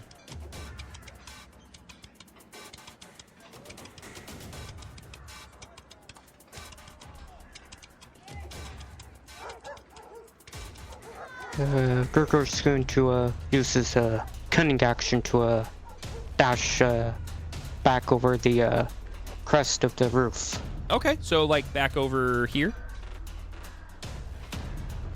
Yeah. Okay, yeah. So you dash and you move another 15 feet. Or, yeah, 5, 10. Actually, yeah, 5, 10, 15. Yeah. So, okay, cool. So that's going to be your turn. And this basically gives you the equivalent of, I'd say, half cover with being on the downward slope of this roof from this guy specifically. Everybody else, you're silhouetted. You are an easy target, but from that guy specifically, you'd have half cover. All right, Scorch, your turn. If Shadow is still here. I don't know if Shadow's still... Yes, Okay, cool. Scorch is going to go nom nom. Nom nom on who? Scorch is going to... Why do I no longer have control over Scorch's token? Do you not? I no longer have control over it. Is it because when you swap Scorch to be ally token? No, it should be fine. Weird. Okay, I'll have to look at that. I'm not seeing anything here. I'll have to check that out. But I can't attack or anything. Yeah, where do you want to move him? Scorch is going to attack the person directly next to Kyria. Okay. Scorch runs around and is going... You said bite? Yes. Do you want me to roll digitally, or do you want to roll physical? You can roll digitally. Okay. Neither dice seems to like me tonight, so at this point it really doesn't matter. Okay, so it's going to be a 14, and 14 is not going to hit. Yeah, 14 is just misses. So that's going to be his turn. Anything else? Does he want to do any sort of rest of his movement, bonus action, anything like that, or is that his turn? Nope, that's his turn. That's his turn. Okay. Next up, we've got this archer over here. He is going to... hang on one second.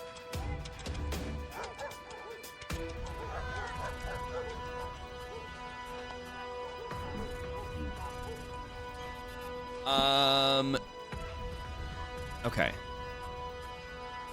Yeah, that's not going to make a difference. Okay, so he is going to...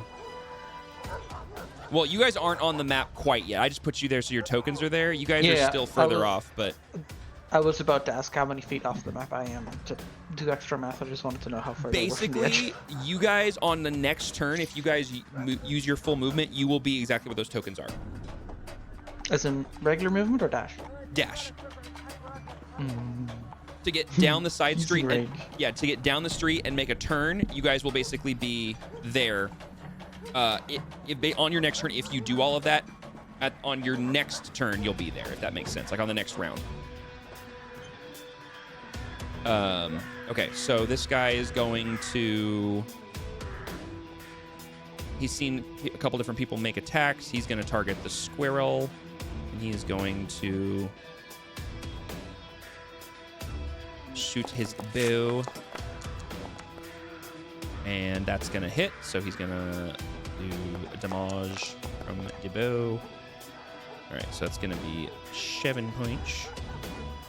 And then he is going to...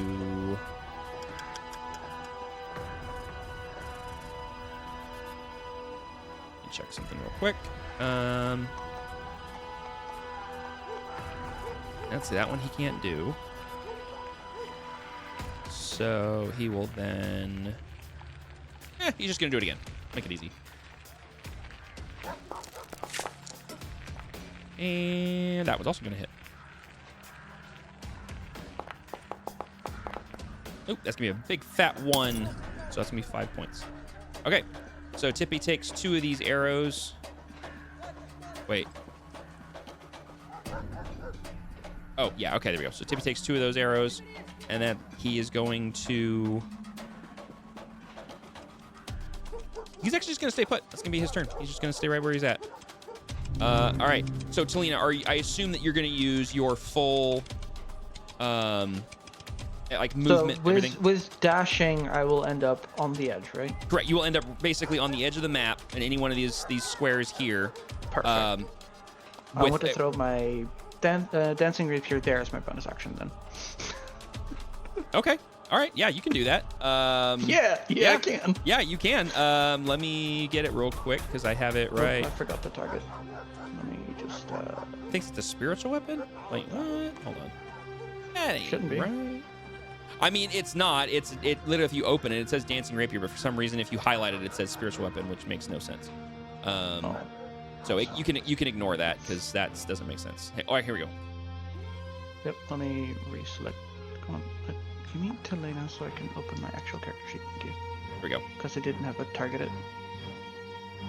Also, you guys don't get a little glowing thing beneath your token because you guys joined initiative without your token. So it still works. It's just you guys don't have to deal with the little. Why is it not letting me?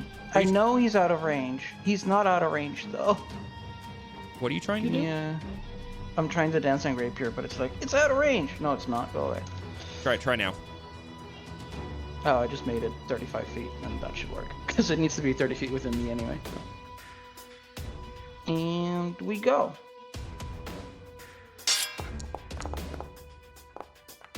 Oh, That's a natural 1. I saw it roll onto the 19 on the 3D dice. So, I'm like, gosh dang. Bad guy is running as fast as he can, heavily injured down the sidewalk, looking over his shoulder at the fight behind him. Looks forward, and as he looks forward, this rapier flies through the air and does this beautiful twisting, spinning motion, and he just ducks and goes right over him, and the rapier sticks into the wood with a natural 1, sticks into the wood basically right there. And that's going to be your action to move, your movement, your action to dash, and then your bonus action is to cast the rapier and the rapier do its thing. So that's going to be your turn. That next bad guy is going to be over here. He is going to hello? There's no wall there, is there? Oh, are you? There's no way you think that's a wall. Here we go. Oh, because I was holding shift. I'm dumb. Okay. 10, 15, 20, 25, 30. He's going to get right there. Don't be dumb. And he is going to...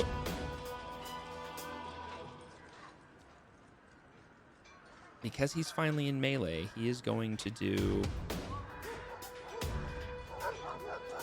a skinny attack. He's going to swing with his scimitar, which is going to hit, I believe. Yep. And it's going to do... Ooh, that's going to be a 6. That's going to be 9 points of slashing damage from that. And then his offhand, he's going to do a dagger attack. And that one's going to miss. Okay, so that's going to be his turn. And we are now to Tippy. Let's see. Tippy, what is she going to do?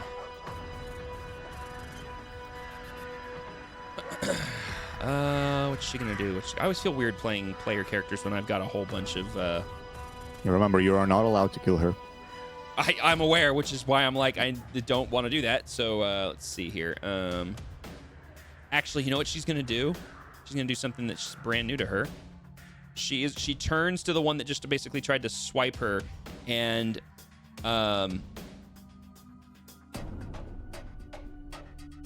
she basically reaches forward and slashes at him with her claws, and as she does, her claws glow this sickly greenish color. And he needs to make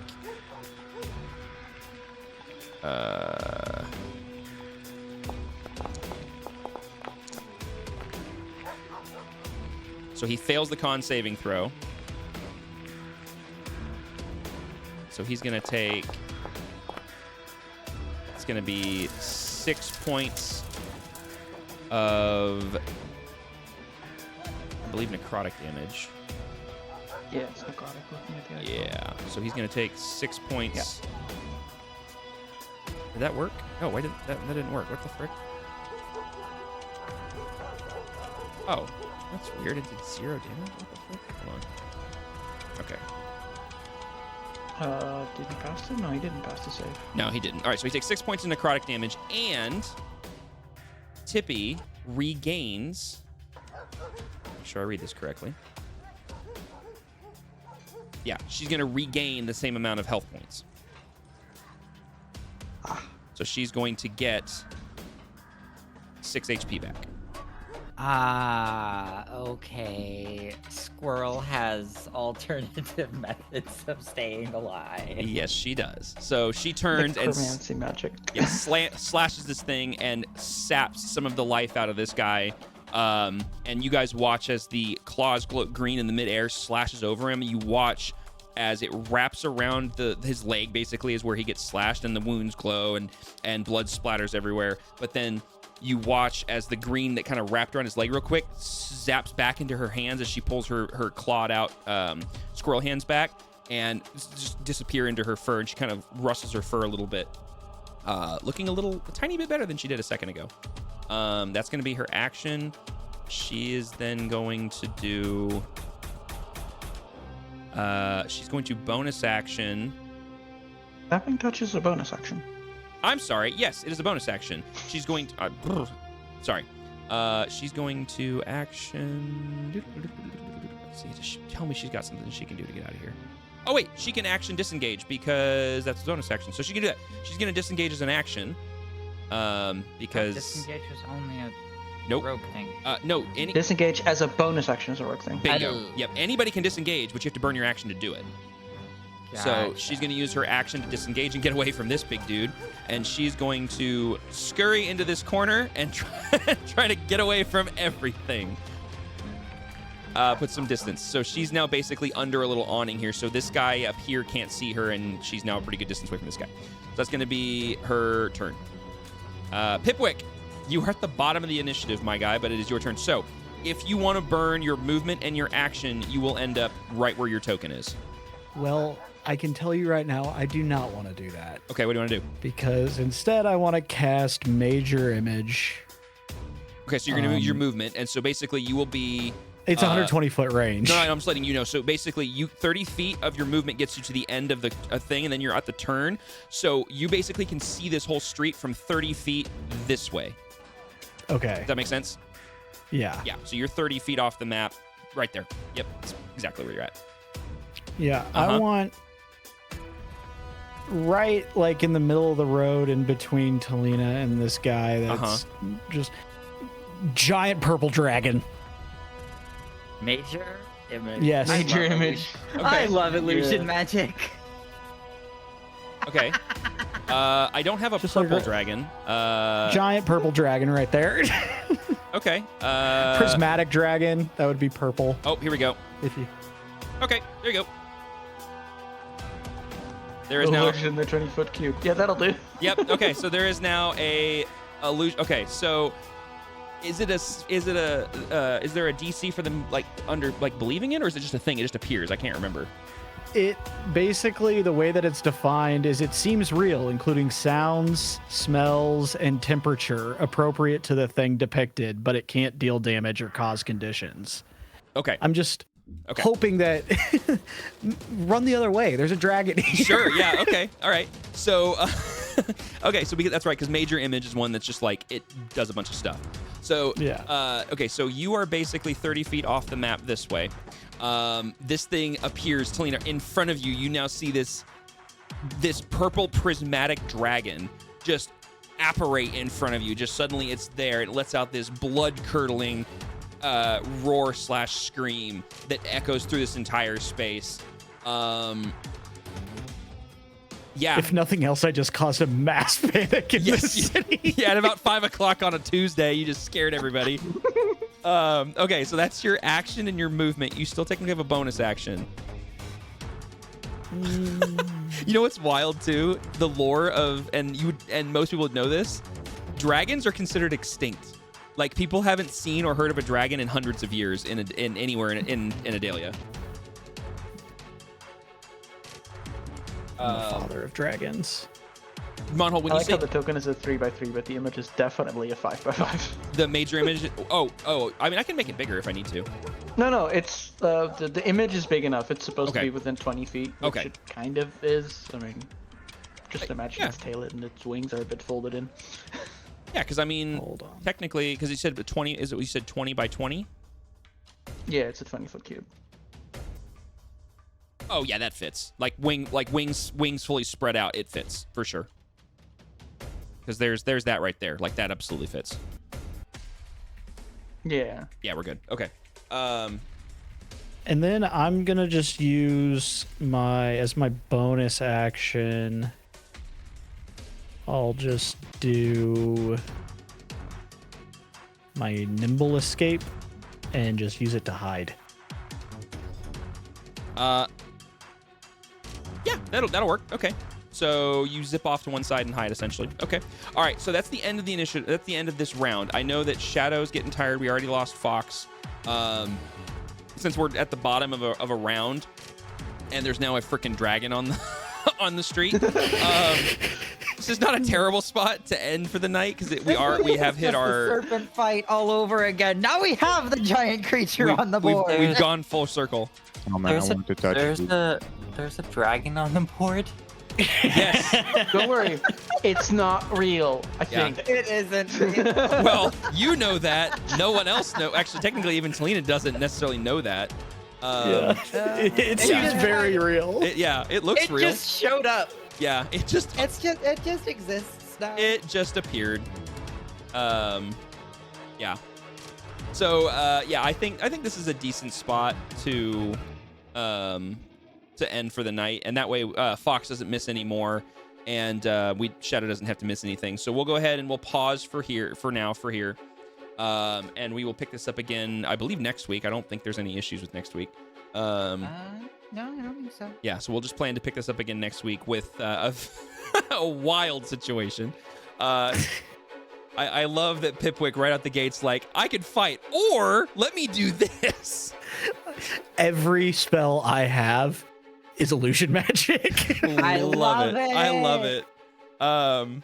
Biggest surprise is Pipwick knowing what a dragon looks like. Dragons, what's the thing? Everybody knows what dragons look like through like lore and like, you know, in-world Picture fantasy. books, baby. Picture books, etc.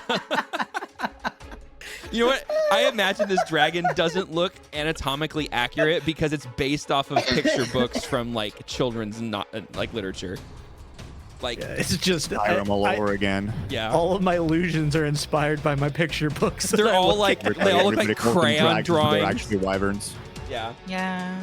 All right. I love it. I'd Cool. like to imagine it's like just uncanny valley enough that at initial glance it's like, no, that's a dragon. And Yeah. then when they investigate to figure out if it's an illusion, they go, hold up, why has it got 5 feet? Why has it got 5 feet? It has 3 toes on one, 6 on another. Why is They're eyes just going all different? AI generated images.